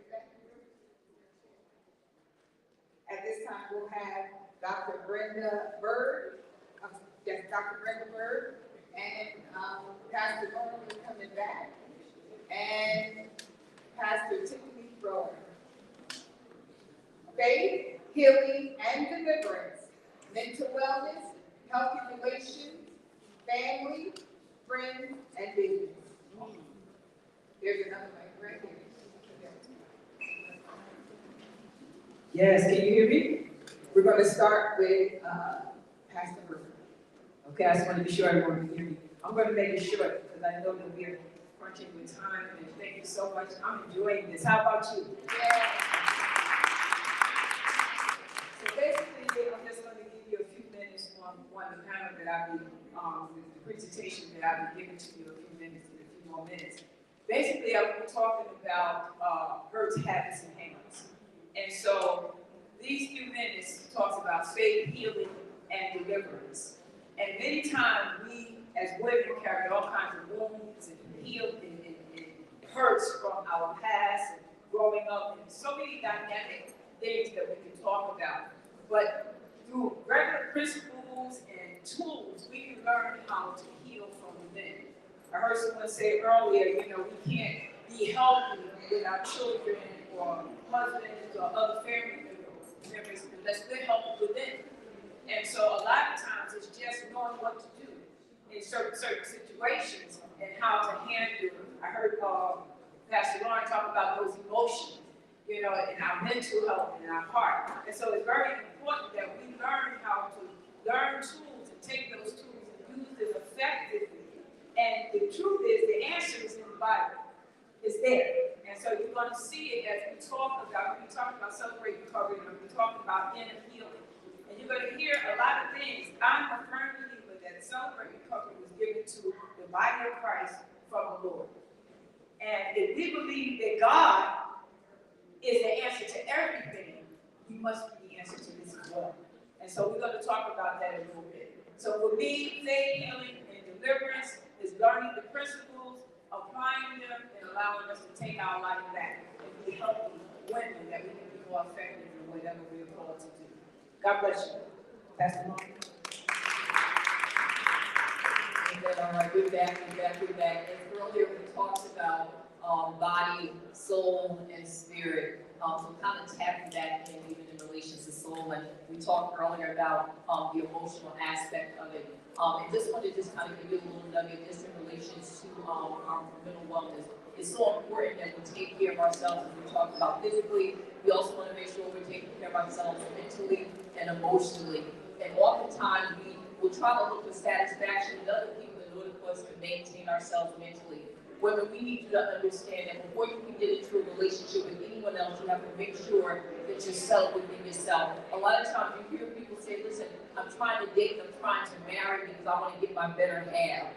And we begin to kind of change that as opposed to telling women, I tell women all the time, don't say you're looking for your better half. Before you get to any relationship, you have to make sure you're whole within yourself first. That means you have to know who you are in God. You have to make sure you tap into your identity. You have to make sure that your spiritual life is intact, and you know how great you are, you know that you can have impact in the world, you know that you are already victorious in Jesus Christ, so that you're able to walk into a relationship in boldness and with authority. So many times we literally look and we be in relationships for that particular satisfaction, but then if the relationship ends, where they're not able to carry on the way that we're supposed to. And it doesn't necessarily mean that it's gonna like end in something negative. It could mean that somebody goes home to be with the Lord and things of that nature. And you literally have to continue to go on, you have to continue to stand. So that means you have to tap into know who you are. And you have to make sure that you like yourself. And not only do you have to make sure you like yourself, but you have to make sure you love yourself, that you adore yourself. So make sure every day you get up in the morning and you begin to affirm how great you are in God. Look in the mirror and say, listen, I'm great in God. I can do all things through Christ Jesus. I'm beautifully and wonderfully made in the image of God.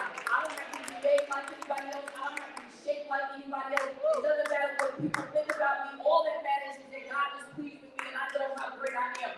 So just begin to speak life to yourself, and that is something, women, you have to do every single solitary day. Because we know when you go into the world, you know, the systems are set up where, you know, we are designed to get ahead per se. So sometimes we have to work a little bit harder than other people have to. We have to work a little bit harder than men in order for us to do what needs to be done. No disrespect to them, we love y'all very, very much. But what you know what we're talking about, right? There's oftentimes not that same level of equality. So you have to make sure that you are speaking positive affirmations unto yourself in order to maintain your mental wellness and know how great you are. No longer do you sit and settle and say, listen, I don't think I can accomplish that. Wake up and say, I can accomplish it. Wake up and say, I'm walking in the favor of God each and every day of my life because I know how great I am. Not only am I great, but I know that I'm the daughter of the Most High God. Am I right? So anything that I tap into will be great. You have to walk on the scene and begin to listen. I'm walking in, I'm going to get the job. I'm walking in, I'm going to get the raise. It's already mine in Jesus' name. And you have to begin to just claim it and name it and know that it's already done. So walk in your mental health wellness each and every day. No longer do you sit and say that you're having a nervous breakdown. Women, you have to watch your words. Watch what you say. You have to understand that the power of life and death is in the tongue. So if you say that you're broken, you sit and say I'm having a nervous breakdown, you sit and say I can't live without that relationship, then that's what's going to happen. You have to literally say, listen, they walked out on me, listen, I don't have to make sure saying goodbye. I'm going to keep it moving, I'm going to keep it steps because I know who I am in God. And listen, it's their loss, but listen, it's my day. God, what you got for me? What you got for me? Because I know how good I am. Amen. So hold on to your middle wellness, women, and know that you're great.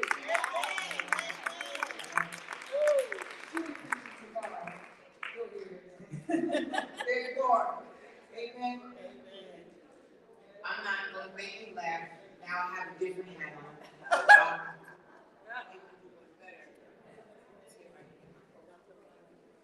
I'll even take off my jacket, so I got my different outfit.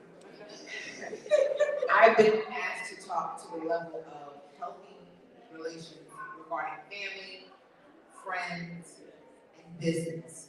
This is something that God has actually walked me through. And it was very interesting when this topic was handed to me. I sat there and I thought about it. I was like, no, Tim, you really walked this out.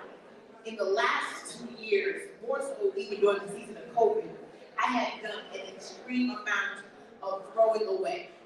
I've done a lot of cleaning up. Yes, physically, putting things in boxes and putting things away and putting things in storage and giving things away. And then I had to think about what I was doing in my own personal life. I realized that even with my relationships, I had to see which ones were toxic, which ones were beneficial. Where was I being the toxic influence on someone else's life? A lot of times you think it's just you, people being toxic to you, but sometimes you're not a good fit for someone else. So when I thought about relationship, I was like, oh, Tim, what relationship do you need to say, you know what? Night night, see you later. Adios, rich toast, gotta go. Sometimes there's things that I had to say, you know what? I need to welcome you in. I've been blocking you out, but really you're the best thing for me right now, and I need you here. And it may not always be what I want. It may not always feel comfortable, but it's exactly what I needed. And so when I thought about my family, you know, family can try you. That part. But I realized that some of my family, I had to love them way over there. Doesn't mean that if I saw you on the street, I wouldn't help you out, but I can't engage you in my space in order to maintain my mental wellness, right? So I had to realize that in order for me to maintain a healthy family relationship, it was certain family members that check in. You still breathing? God bless you. Love you. I'll call you back on Easter. Hallelujah. And keep it moving. But then there's certain family members that I know that we were designed to pour back and forth into. And I realized that as I'm getting older, these relationships were put to the side because of stigma, right? Certain family members you weren't supposed to talk to, they were the secret, right? You don't talk to them. You don't say this to them. But the reality is that we need each other to survive. And last but not least is business. So I have been asking myself, how can I be a more effective businesswoman? How can I be more effective in the calling in which I've been asked to pursue, right? So I have several little businesses that I do. Comedy is one of them, and it's a very little business, trust me. But I also do hair, and I'm a makeup artist, and I do different things. And sometimes we do as women, we do things just to make ends meet. But then I had to realize, what am I doing to make someone else meet their ends? So it's not always about money. Sometimes it's about just pouring into someone else. So some of the quick factors I'm going to throw you at are going to hit all three of those things. Honesty, first and foremost, in both your family, your friends, and your business. Your integrity counts. Your integrity counts. Also, respect, as we talked about earlier today. Respecting not just yourself, your family, your friends, and the people that you do business with. Because when you do business with respect, then you'll always have business. God promises to supply all of my needs. But I have to also walk in a level of integrity and respect for him to do what he promised he's going to do. Because he respects me and I respect him. It's called a growing personal intimate relationship. And that's what I'm working on. So as in my closing, I will say this. Always respect. Always have that integrity. But also there's a mutual love. And see, we have been known to know that God is love, right? Because he really is. But loving not just yourself, but loving the person that's next to you, no matter what they look like, no matter what their identity is, no matter what their gender is, no matter what they believe in, no matter what they smell like. Okay, maybe that's a stretch. But I will help you out, though. If you smell a little special, I will come over there and do a support system for you. But in whatever capacity you're in, you must learn to love.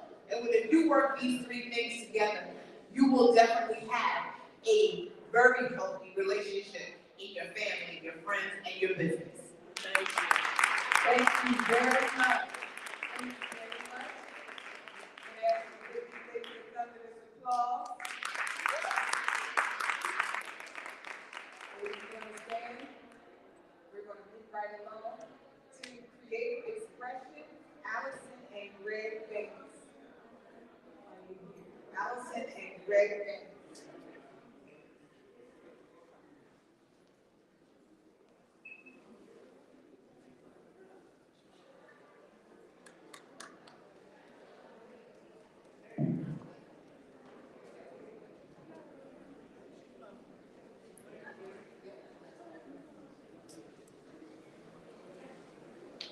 Check one, check two.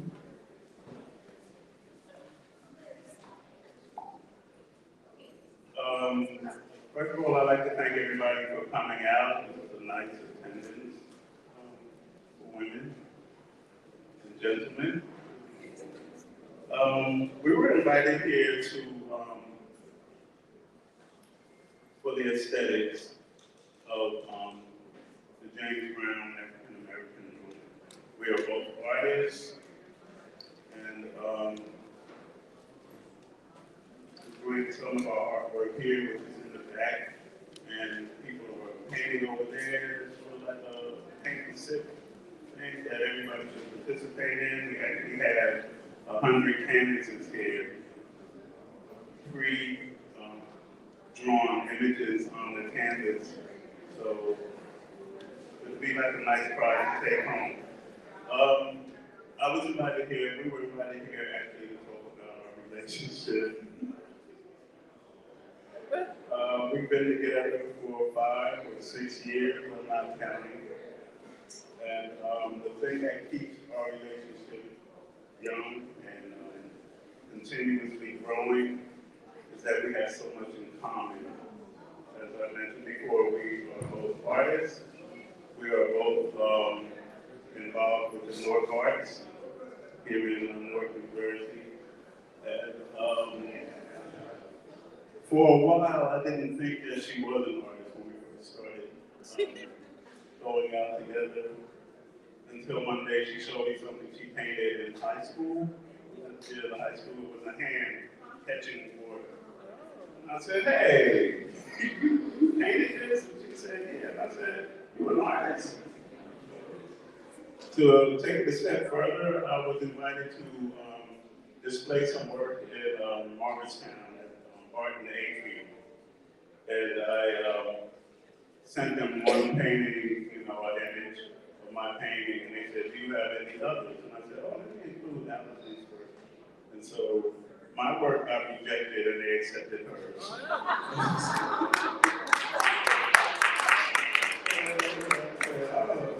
That's usually how it goes. But I've displayed work in a lot of places. I paint murals and portraits for a living. Another thing that keeps us together is she allows me to cook. She cooks food like she cooks food that's healthy.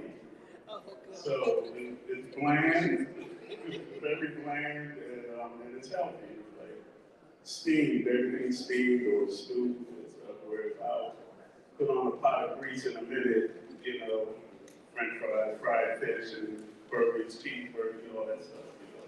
But we're trying to focus on becoming vegetarians, like twice a week or something.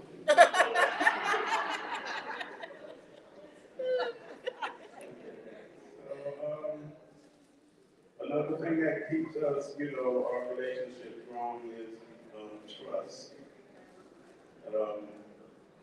We don't really need like space, you know.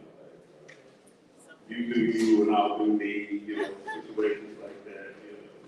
We kind of like do everything together. You know. Always a kiss in the morning, always a kiss before I leave out the door. Just go down the street to the store.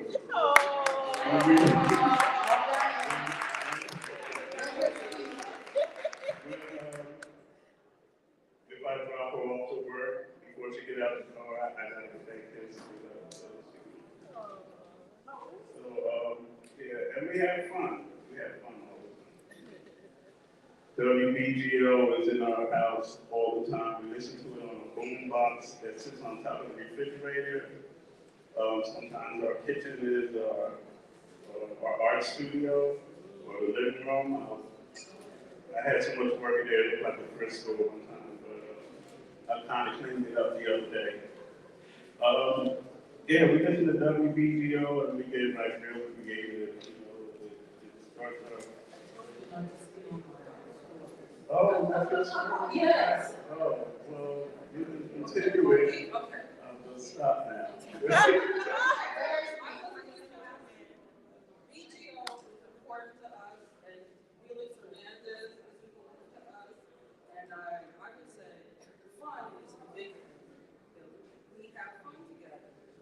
Little fun. It's not big happiness fun. What are we going to do for, to fulfill ourselves? It's about going to the pack, going to the pack in the summer and hanging out and just silly things, laughing in the kitchen. He's a good cook. Yes. And it's just been this idea of this journey that we both at a certain age kind of decided, well, I decided I wanted to do art. I wanted to be an artist. That was what made me happy. And I decided that's the path that I'm going to be. He was also on that path of being an artist. So just the idea that we have a path that we follow together, you know, it's not about competition. It's about friendship on the path to our own personal happiness, to our own personal fun. We have fun together. So I think that's the biggest. You come up with good ideas, and I agree to them. Yes, come up with ideas that we sometimes agree on. Like at the Newark Arts building, 17 Academy Street, they changed all the doors in the building. They turned it into glass doors. And so when you're on any floor in that building, you can see directly inside, you know, what's going on.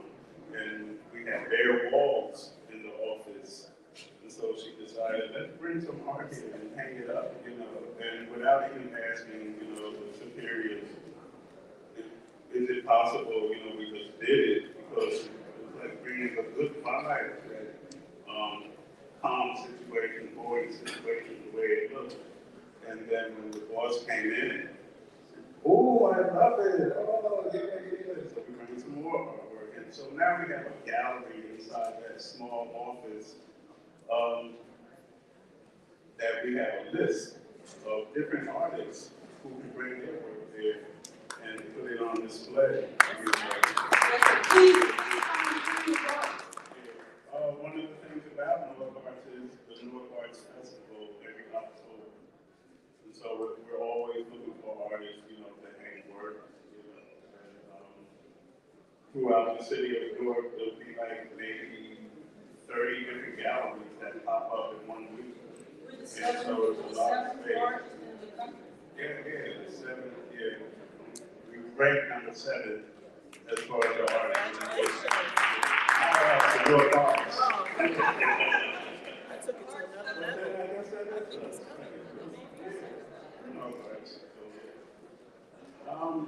Otherwise than that, I won't take up too much of your time. We'll get back over here and see how many people can be creative. I have 100 patches over there, and we're doing a garden quilt to commemorate the event. It's going to be a garden quilt, and if anybody wants to do quilts and they'd like to put them together, please give me your contact information, because this is an idea that we're getting to know each other, and we want to build this, and just not do an event, just keep it going. So if you're interested in quilts or art, please get in touch with us. We want to see everything grow.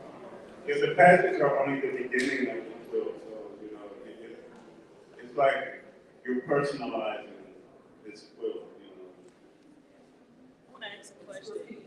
Do you have to know how to cook, or are you going to teach? Well, I don't know how to do it. Oh, okay, you don't know. I'll So, just say, this was a nice surprise. Yvonne Patterson said, how about a quilt? Okay. I said, we never did a quilt. Come on, just think of something. So we thought of something that we'll all work together to create something beautiful together. Yeah, without breaking your fingers with a needle. Well, we're looking for people who do know how to sew them, sew a quilt. So Right. if anybody knows. So thank you all. Thank you. Give them a hand. If you look towards the back, you can see all that lovely art in the back. Yes. Very beautiful. And also, if you want to build a quilt, you want to paint all over to the left side. At this time, it's an honor for me to introduce this woman. And her name is Dr. Pamela Jones.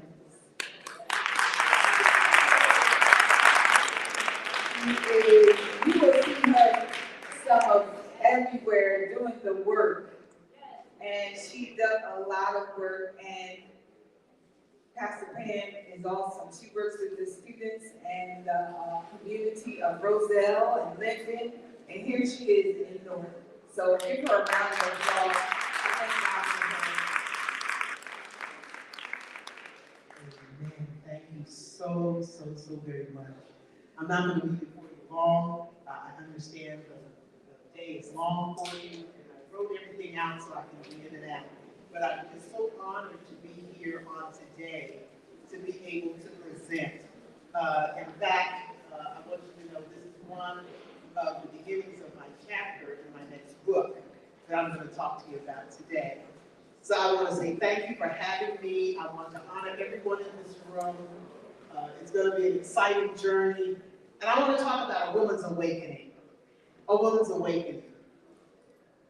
I am at the core of womanhood.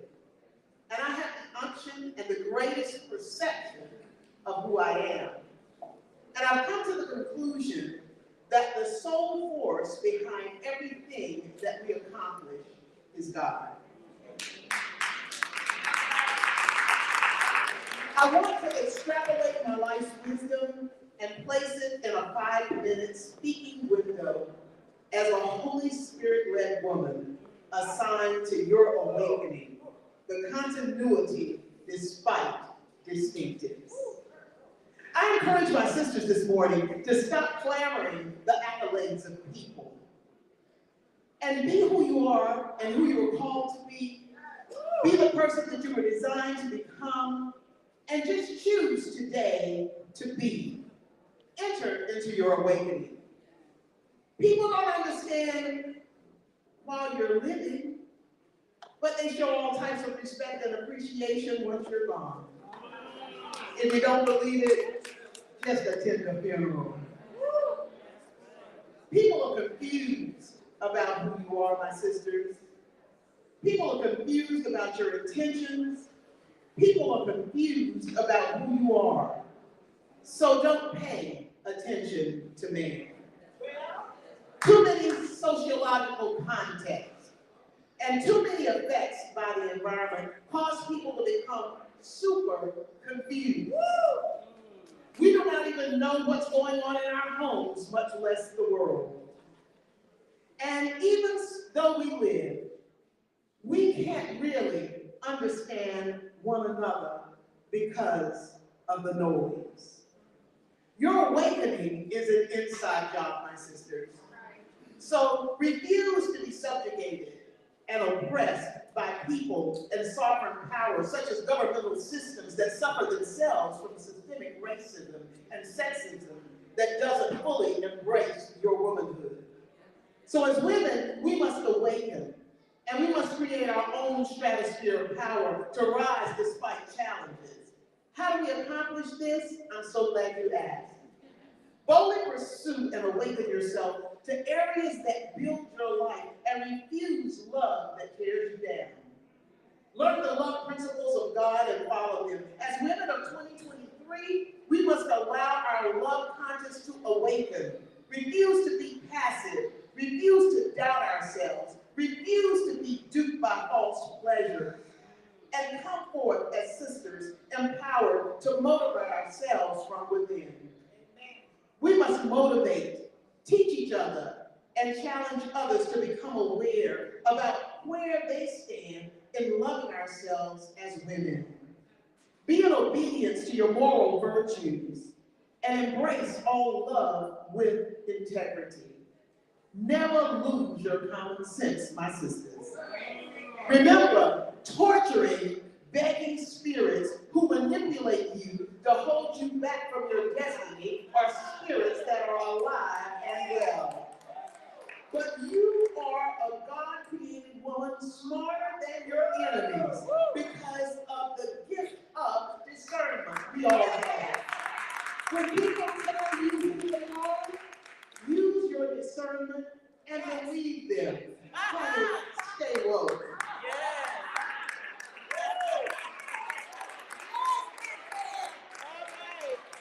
Awaken your consciousness and blossom in being the one and only positive you.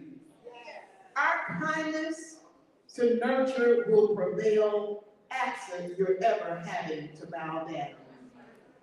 Rather stand tall, my sisters in faith.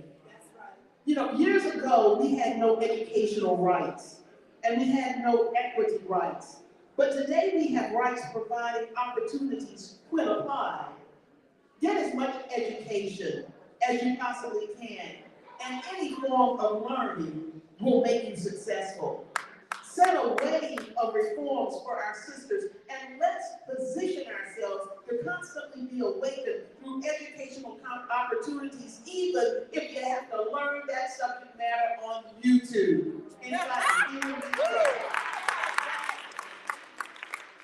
Awaken your spirit to resist and be resilient and live from within. An old Negro spiritual says, I ain't gonna let nobody turn me around. The wheels of time are rolling, and we need to be forward. As our emotional conscience can never give in psychologically to mental quality of less than. We are never less than, we are more than. We have been given positive positions naturally as human beings, as a woman. Our spiritual positioning in God gives us our sense of becoming. It's time for women to own their values and be strong, my sister. Walk tall and be resilient. Just remember, Wonder Woman has nothing on you when you come into your own. Give yourself an applause. Awaken and embrace you and never deny your position of equality. Don't embrace conflicts of interest. Never dummy yourself down to be on a level of a lesser playing field. After thousands of years of indoctrination and suppression, in 2023, we must refuse every shackle of substandard living. Emancipate yourself from draining spirits who want more from you than they want from themselves. As sisters, we don't stay down.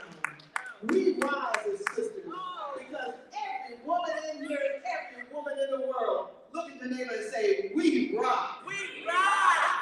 Awaken and stop being a passerby. Pause in your journey, my sister, and stand for your rights. Not only stand for yourself, but also stand for rights of others to achieve social stability, harmony, and the health development of women, because we are the women's nation. We will not be devalued. We will not be removed from our rightful place. We will not be ashamed to honor God and put him first. As I have never seen the righteous forsaken, nor his seed begging bread. And we are not beggars. We have a voice. Speak those things that are not as if they are so. Be water walkers as women. Tell your neighbor, together we can do this. Because you have been awakened to your calling to be more than conquerors. Become awake to the aliveness of this moment, to your greatness within on a level that you've never experienced before. And I guarantee you, you will never grow old. Women in this room awaken and live. Maya Angelou said, and I quote, a wise woman wishes to be no one's enemy. A wise woman refuses to be anyone's victim. A woman in harmony with her spirit is like a river flowing.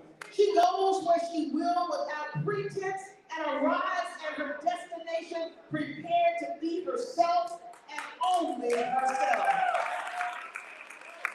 Join me as I take my seat. I encourage you to becoming the highest and the truest expression of yourself. Be unique. Awaken, my sisters. Awaken.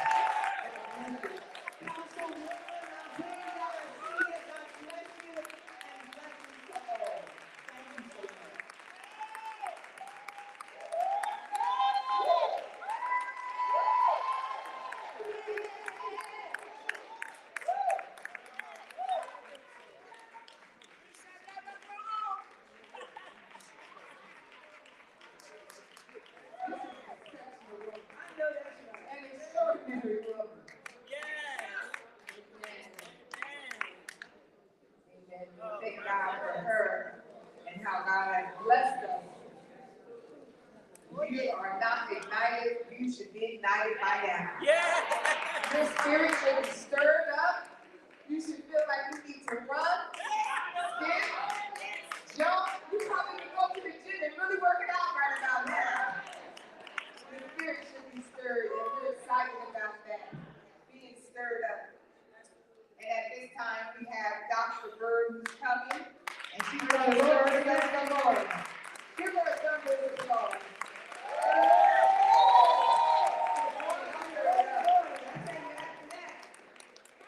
I look at my leaders and my women, and I love you all in here, but the Lord has blessed me with such a solid foundation.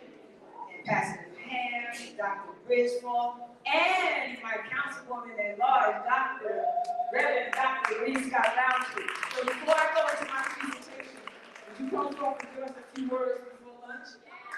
Come on now, we need to honor you. Come on, Councilwoman.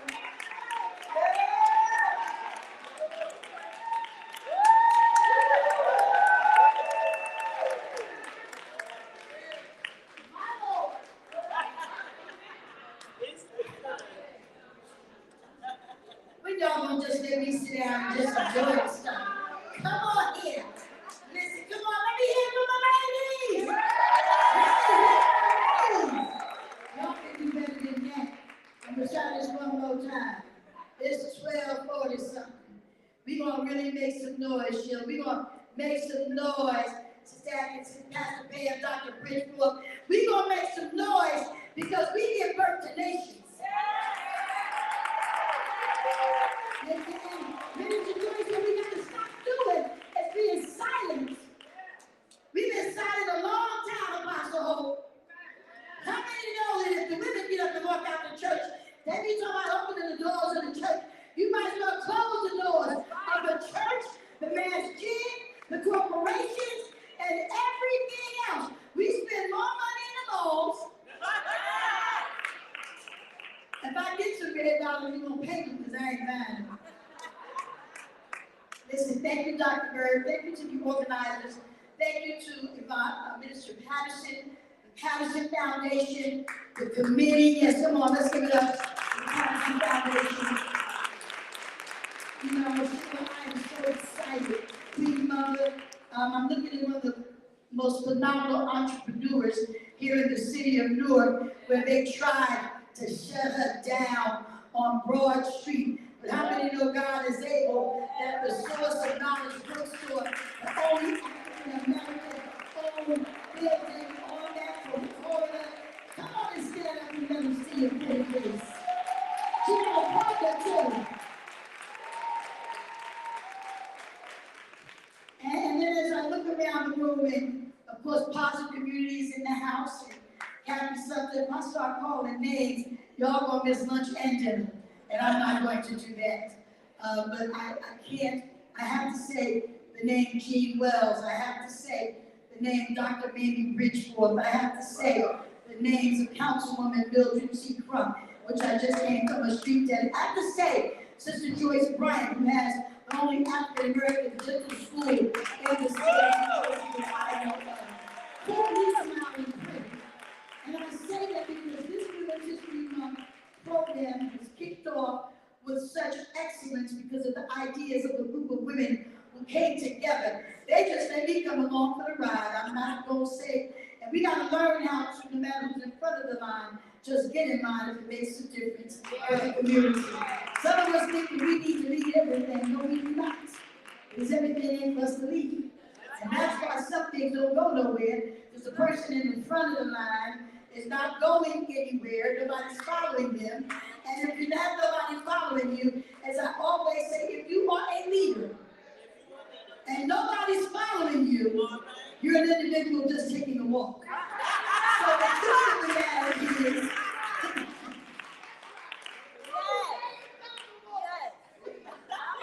you know I say it all the time, because, you know, there's a scripture that says one can send 10,000, one can send 1,000, two can send 10,000.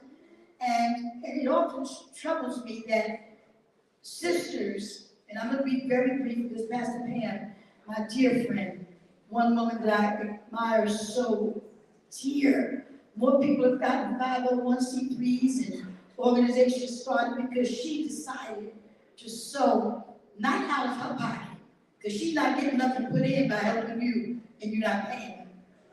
But she's helped so many.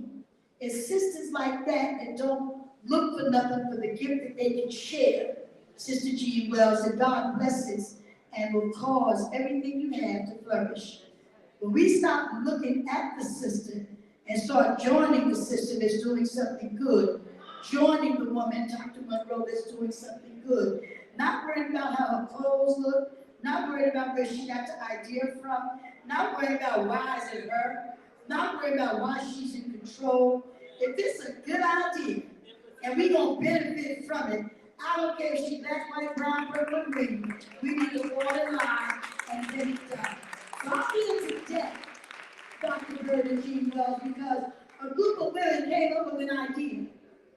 And out of that idea birthed this event to kick off Women's History Month. Now there's some sisters that would say, well, why aren't, and whatever's supposed to come after that. And you know what I say to them? You just need to be there. You just need to be there. Now, you can go and claim because information you get here, whatever you sold into this, you cannot, by no uncertain terms, can pay enough to get what you're getting out of here today to keep on doing History's Month.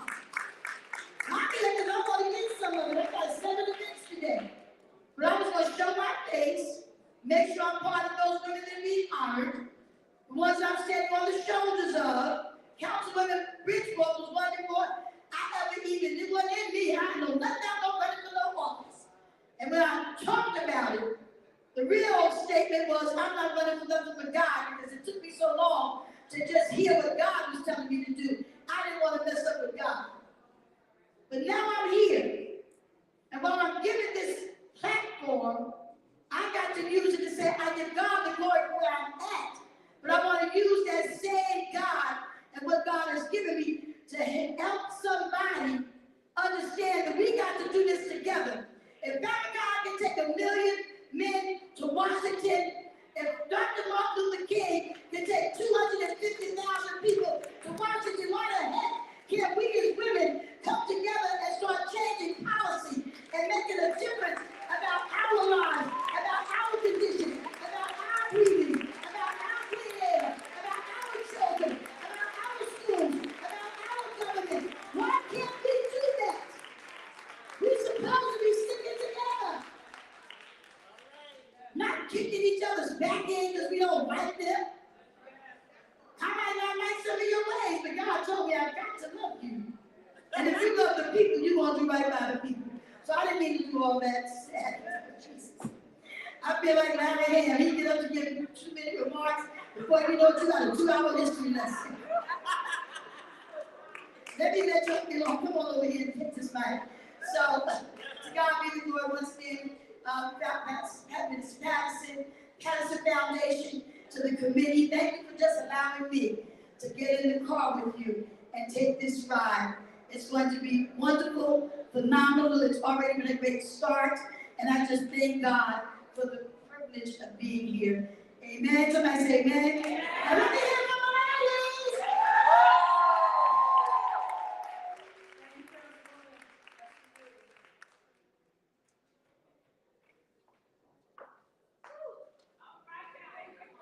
Okay, we're asking that all of the honorees would stand and follow Minister Yvonne to the dining hall. All of the honorees.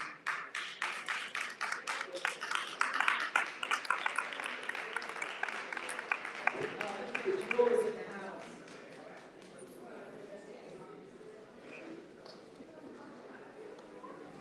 Bird with the word. You as well. You're going to be receiving from your daughter.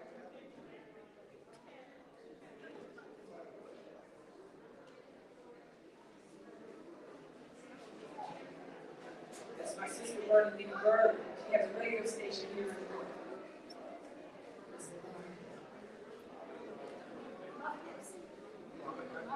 Are you having a good time? Yeah. Are you really having a good time? Yeah, I am too. Absolutely, absolutely. Okay, we're going to be moving right along. In this Ignite session, number 4, I'm going to be talking to you a little bit about celebrate recovery and inner healing. And many times when people hear recovery, they automatically think drugs or some type of addiction. So you're going to find out as we go through this PowerPoint that that's so far, far from the truth. Okay. All right, let's look at it. So I'm starting off with celebrate recovery and inner healing. And we're going to be talking about what is celebrate recovery. What is it? We're going to be talking about overcoming hurts, habits, and hang-ups. What is Celebrate Recovery? Celebrate Recovery is an American Christian 12-step program designed to facilitate all types from various troubling behavior patterns. The global headquarters is located in Lake Forest, California, and was founded in 1991 by a recovered alcoholic named Johnny Baker. In his testimony, he said when he came to Christ and was delivered from his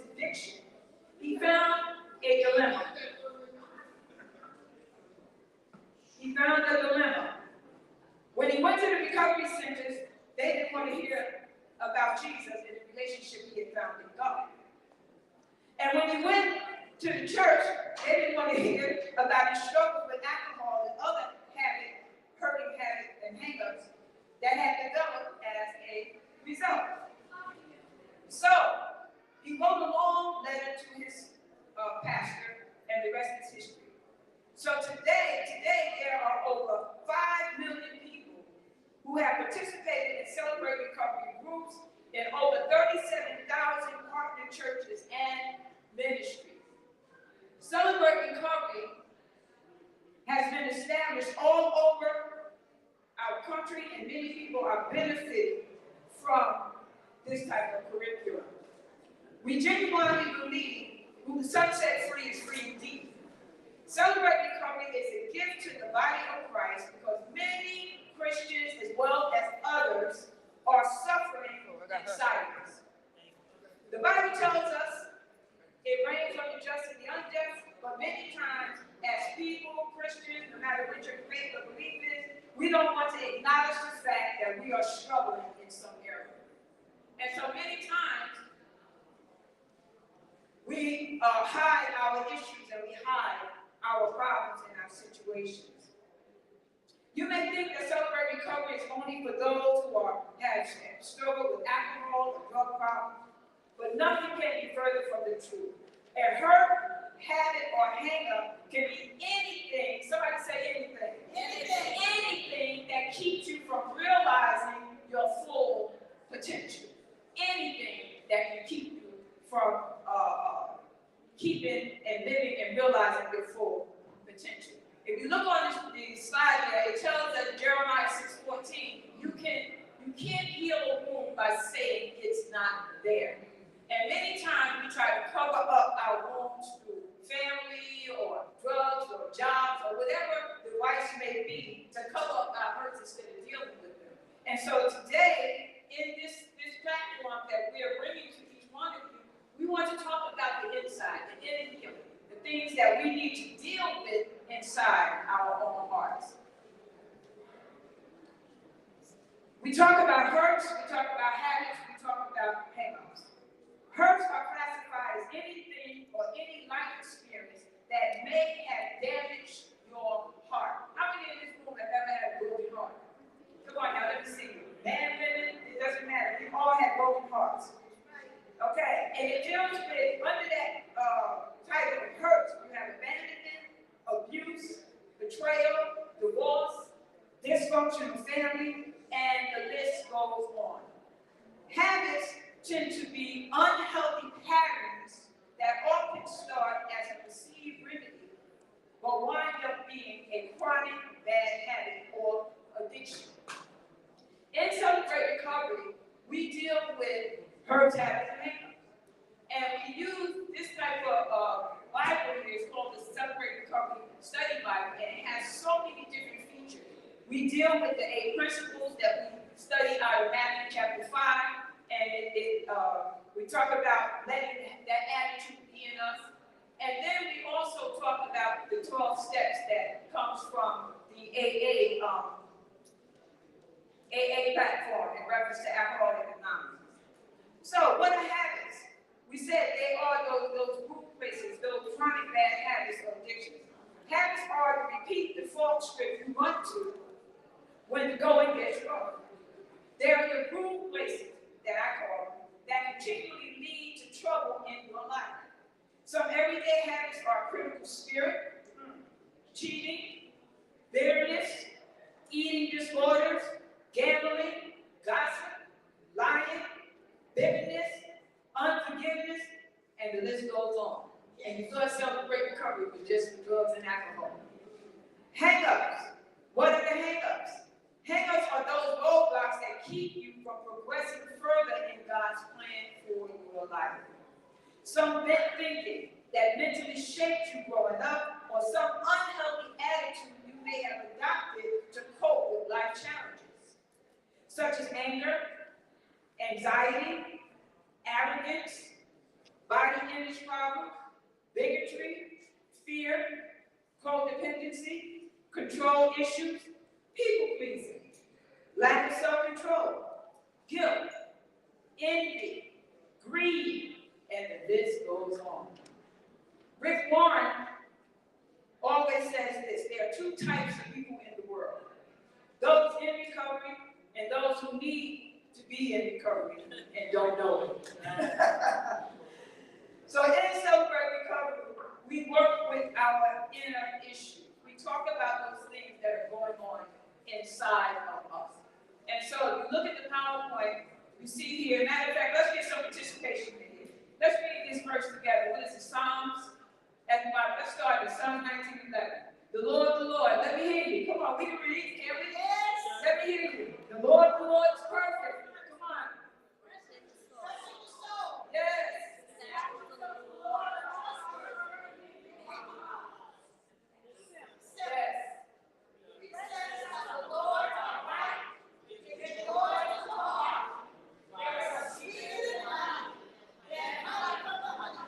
Yes.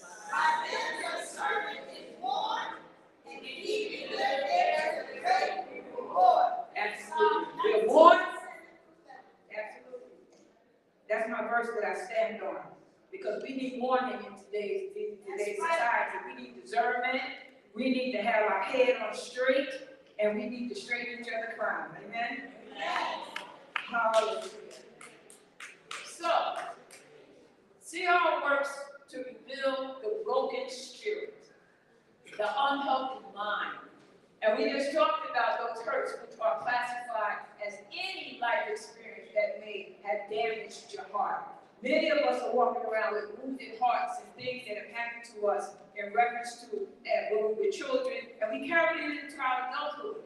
And sometimes I heard the sister talking about earlier about some of these things that we do because of lack of right body image or mind about ourselves. It stems from someplace. And so what we do in Celebrate Recovery, we get to the root of the matter. We talk about why we do what we do. We talk about those things that sometimes it's very uncomfortable, but we need to deal with them, get them out so that we can be healthy. We know with boil, a boil is painful, it's ugly, but until it is blanched and the pus and the sickness comes out, it cannot heal.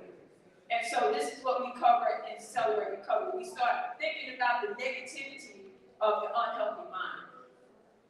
Next, we deal with the unhealthy character, which we just talked about, which is hang-ups. Those roadblocks that keep you from progressing further in God's plan for your life. God has a plan for each and every one of us. And we heard earlier about the giftings that each and every one of us have. But sometimes because of unhealthy thinking and unhealthy character, we are not entering into the right places that God has for us. Why? Because we grow up with some kind of unhealthy attitude that we, a lot of times, cultivate just to be able to cope with life challenges. I'm trying to rush through, but you told me we have a few minutes left. And so here, we talk about restoring hope by releasing the oppressed. I work with a ministry called Celebrate Recovery and Inner Healing, and we just celebrated 5 years right here in Newark, New Jersey. And my heart is to see each and every one of us healed, happy, and whole from the inside out. And so I want to just close out with this. Many of us were hurt, broken, and full of despair, but now we are free and walking victoriously in Jesus. Again, I reiterate Jeremiah 6:14 that says you can't heal a wound by saying it's not there. We need to be honest, step out of denial into God's grace, and deal with our issues. And we will do it through love, through structure, accountability, and application. God bless you. I guess we're ready to lunch now. No, we're not doing lunch just yet. Thank you. At this time, we're going to have Dr. San Sargapoli. Thank you. Amen. I'm sure many of you want to learn about grief. She's an excellent speaker. Get ready for it. Give her a hand. She has space. I have something for you, ladies, so after our speakers speak, I'll give this up to you.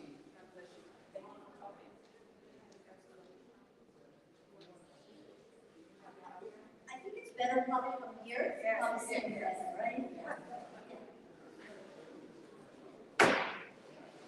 Good afternoon, my name is Diane Sornelli. I am a licensed professional counselor, and I'm also a certified grief recovery specialist. I counsel children, teenagers, and women, and I've been in my private practice in Buffalo, New Jersey for a lot of years, but I've been a therapist for over 20 years. And my largest specialty is grief and loss. So today I'm going to talk briefly about how to recover from loss. The speaker just spoke right now said something really important. If you deny a wound, you can't heal from it. And it's really important that you become free and receive healing in your heart, because then you can be all you were destined to be. And so I'm going to start off talking about the difference between trauma and grief. Trauma are wounds that happen either to our bodies or to our minds.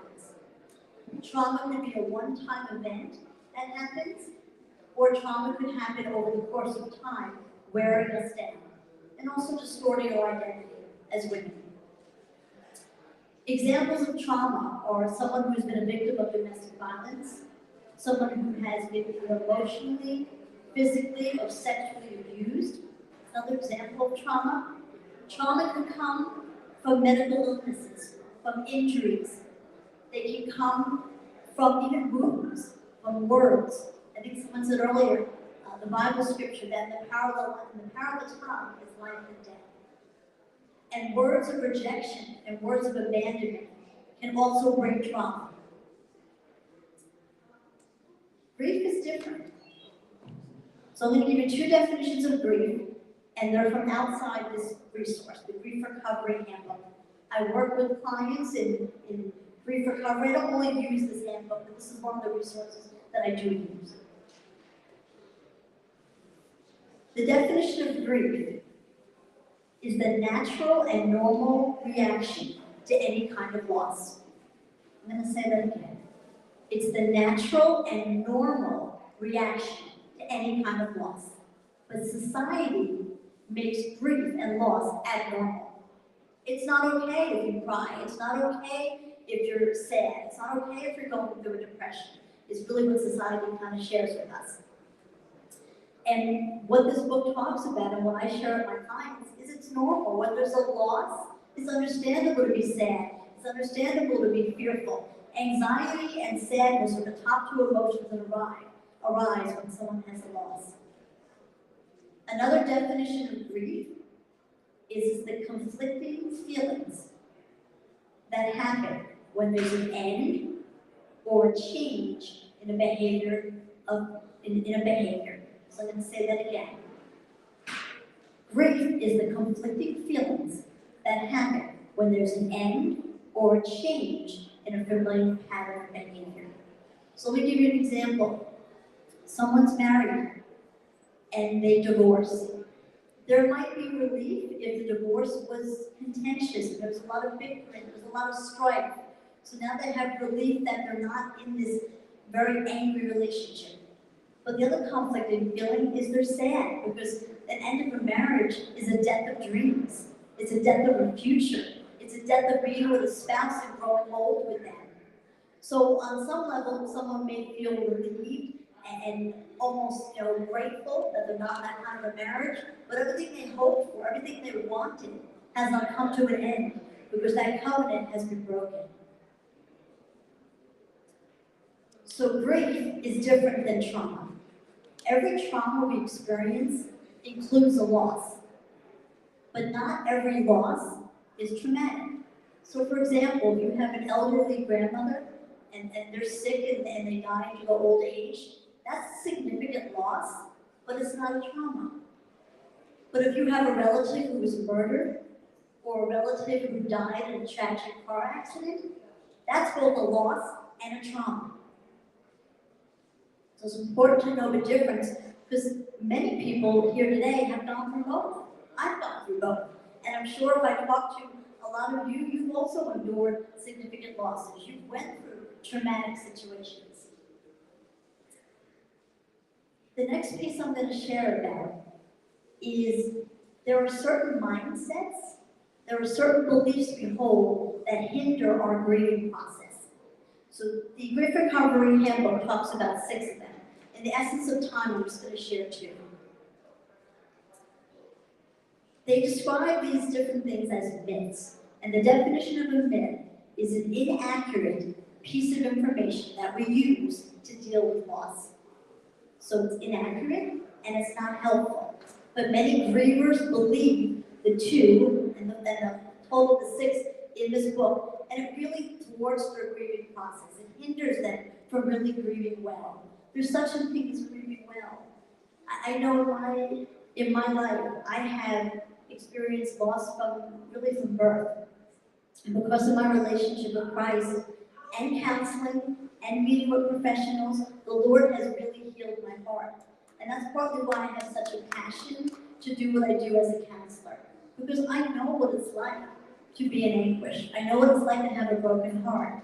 But I also know what it's like for the love of Christ to bring healing and for a godly counselor to come around me and help me to work through the losses.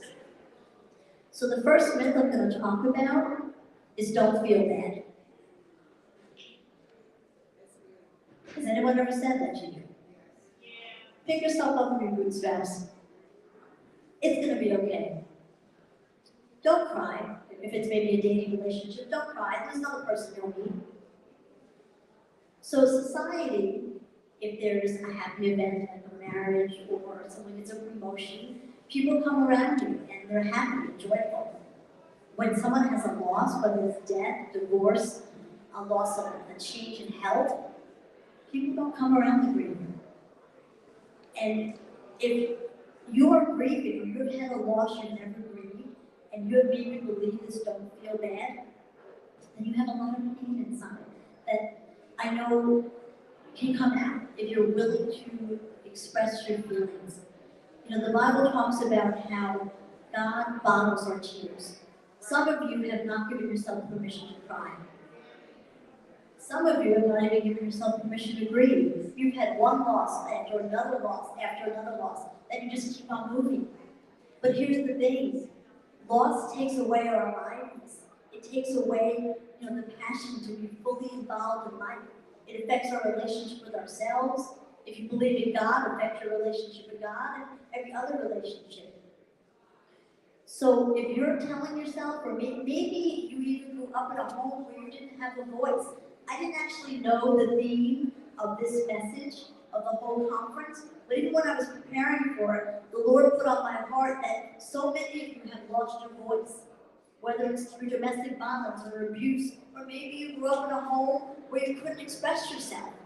And I'm here to tell you, just like the other ladies have, your voice matters, your feelings matter, your thoughts matter. What you have to say matters, right? And you walking through grief matters. Because, again, if you believe in the Lord like I do, He can and He wants to heal you. He is our healer, He is our deliverer. So maybe the first part of what I'm saying to you today is acknowledge you've had loss. Acknowledge that you have sadness, that you feel you're having a difficult time, instead of one of the ladies talks about walking around with a mask. If we walk around with a mask and pretend we're okay, then our hearts are never going to be healed. The other myth I want to talk about is grieve alone. In this book, they're very transparent about their losses. They give an example. The author had a very close relationship with his grandfather. He was more like a father figure. And the grandfather died.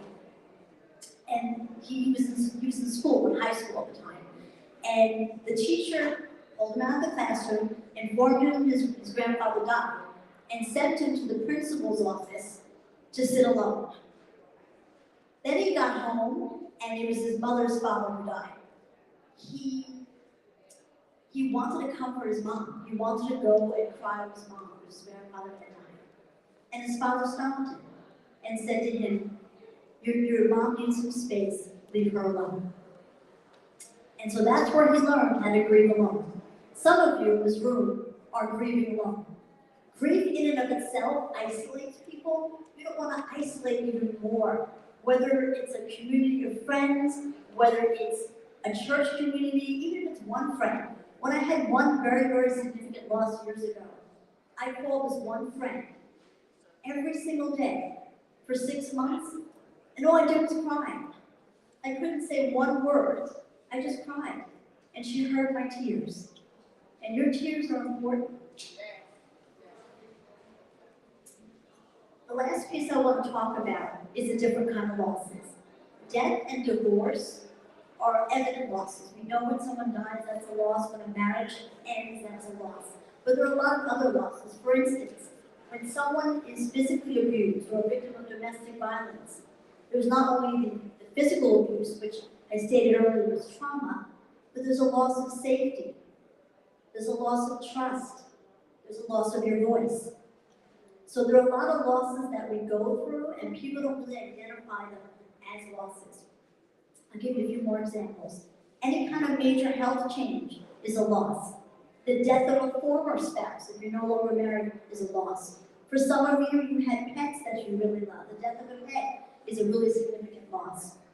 Financial changes, positive or negative, is a loss. For children, moving is a huge significant loss, because you're not only physically moving residences, you're moving schools, a new teacher, a new friend, a new neighborhood. Right? So there's a lot of losses. So what I want you to do now is I want you, whether you have a notebook or your phone, I just want you, based on what I'm sharing, to jot down the losses you have went through. Because here's the thing. If we're not aware of what is going on inside, or we don't reflect on our circumstances, we can't be healed from it, right? And if you could identify your losses, if you could say, I had this loss in such and such year, and you know what, after listening to her, I didn't realize it, but I've actually gone through trauma as well. So just take a couple of minutes, because if you decide to go to a counselor, or maybe meet with a trusted leader at church, you're at least going to know the losses you need to grieve. And I have a table out there. I'm near the luncheon, so if you have any questions about grief or loss, I also have my counseling services out there if you want to have questions about that. But just take a moment or two, if you can kind of reflect and maybe write down the losses you went through. And then I'm going to close.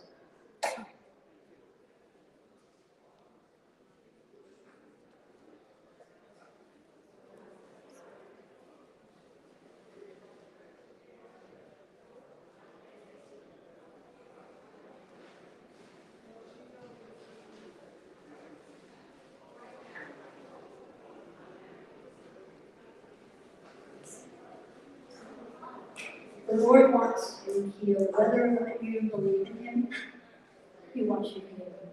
And so it just takes one step, one call to a counselor, whether it's me or another counselor. I want to say one other thing. The Grief Recovery Institute, their website is griefrecoverymethod.com.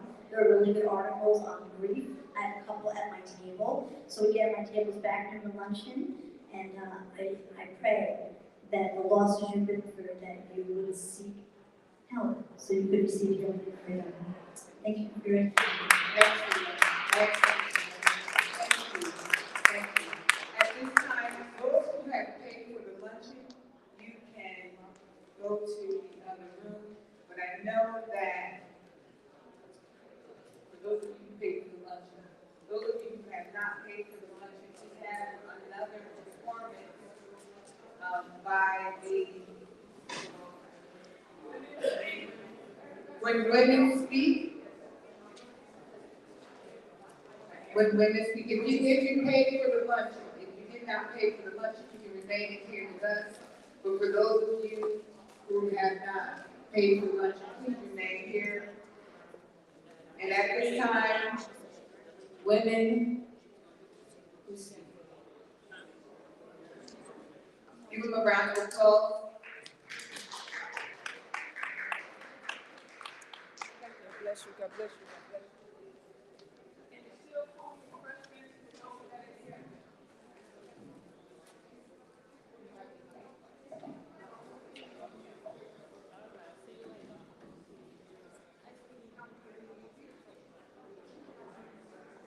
Is everyone going to the luncheon? One of the honorees is looking for her daughter. She's already paid.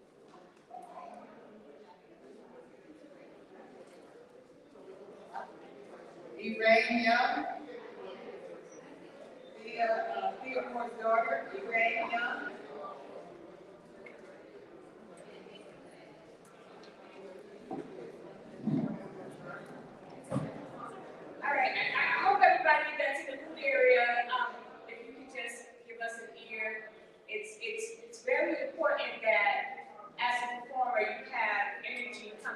audience. And the scheduling kind of took away most of the audience, but we're here to do what we came to do, and I'm sure you guys will not be disappointed. We are going to speak through our platform for Women Creators, and I'd like to call to the stage right now one of our members, Leilani Lopez.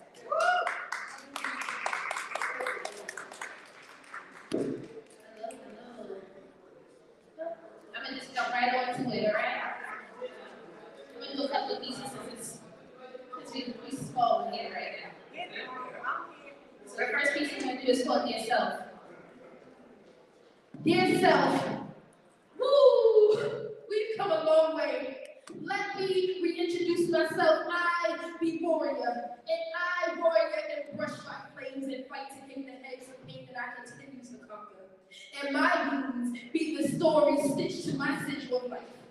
Limping over crooked bridges of doubt, dragging my feet but gaining strength now because life should have broke you.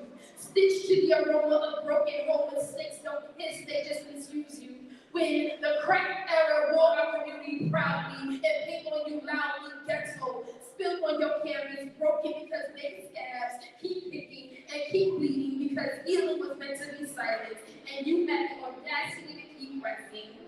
You spent too many nights sleeping on you. Now finally, you realize you're all that you need. You lose pre-existing stigmas and break generational choices you see. Or only enemy be, what if I be educated? What if my voice lands a seat at the head of the table? What if I use my pen as extension to my mind as your baby suck dry my facts and bleed out fiction? We tug a war with our afflictions, but we keep persisting to continue prevailing. Dear self, yeah, you stumbled many times, but I'm proud of you for getting back up and not giving up when they counted you dead. You stood up that you did not take prospect to victim, but allowed life to bestow upon you, warrior. That you understood the assignment, and I'm not okay, but I will keep it together because your war for success is not over. Dear self, know that it is okay for you to pat yourself on your back, that the struggle was not for nothing, that you are more than enough. Look at where you are now after many wars. Know that it's not over yet. Gear up for the next one. Yourself, adjust your crown and be proud because you made it out of the narrative right before you and wrote the story curated just for you. That's that piece.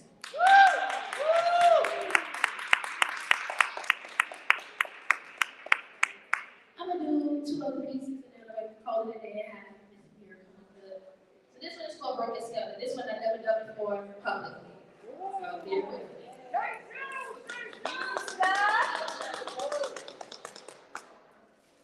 As I walk into the room today, they hand me a piece of paper. One side says a scenario and the other scales you 0 to 3. And they go on and on for a page or two and then it ends. And then they rate you, label you, define you right then and there. Tag team through gardens filled with emotions, hunting personalities. Bouncing my stiff curly hair through seas of questions that stay unanswered. Shades of blue souls from melodies that are not seen on sheet paper. Pain caressing, aching body, and hissing twisted mind that leaves you no pain, no pain. That swallows lines that bleed. Your pills don't care nothing about your pain. Chill, week later, ow, week later. I wonder why my mental state is confined to one single piece of paper. Limited to sometimes, maybe, and other great errors. You asked me to rate my own insanity. I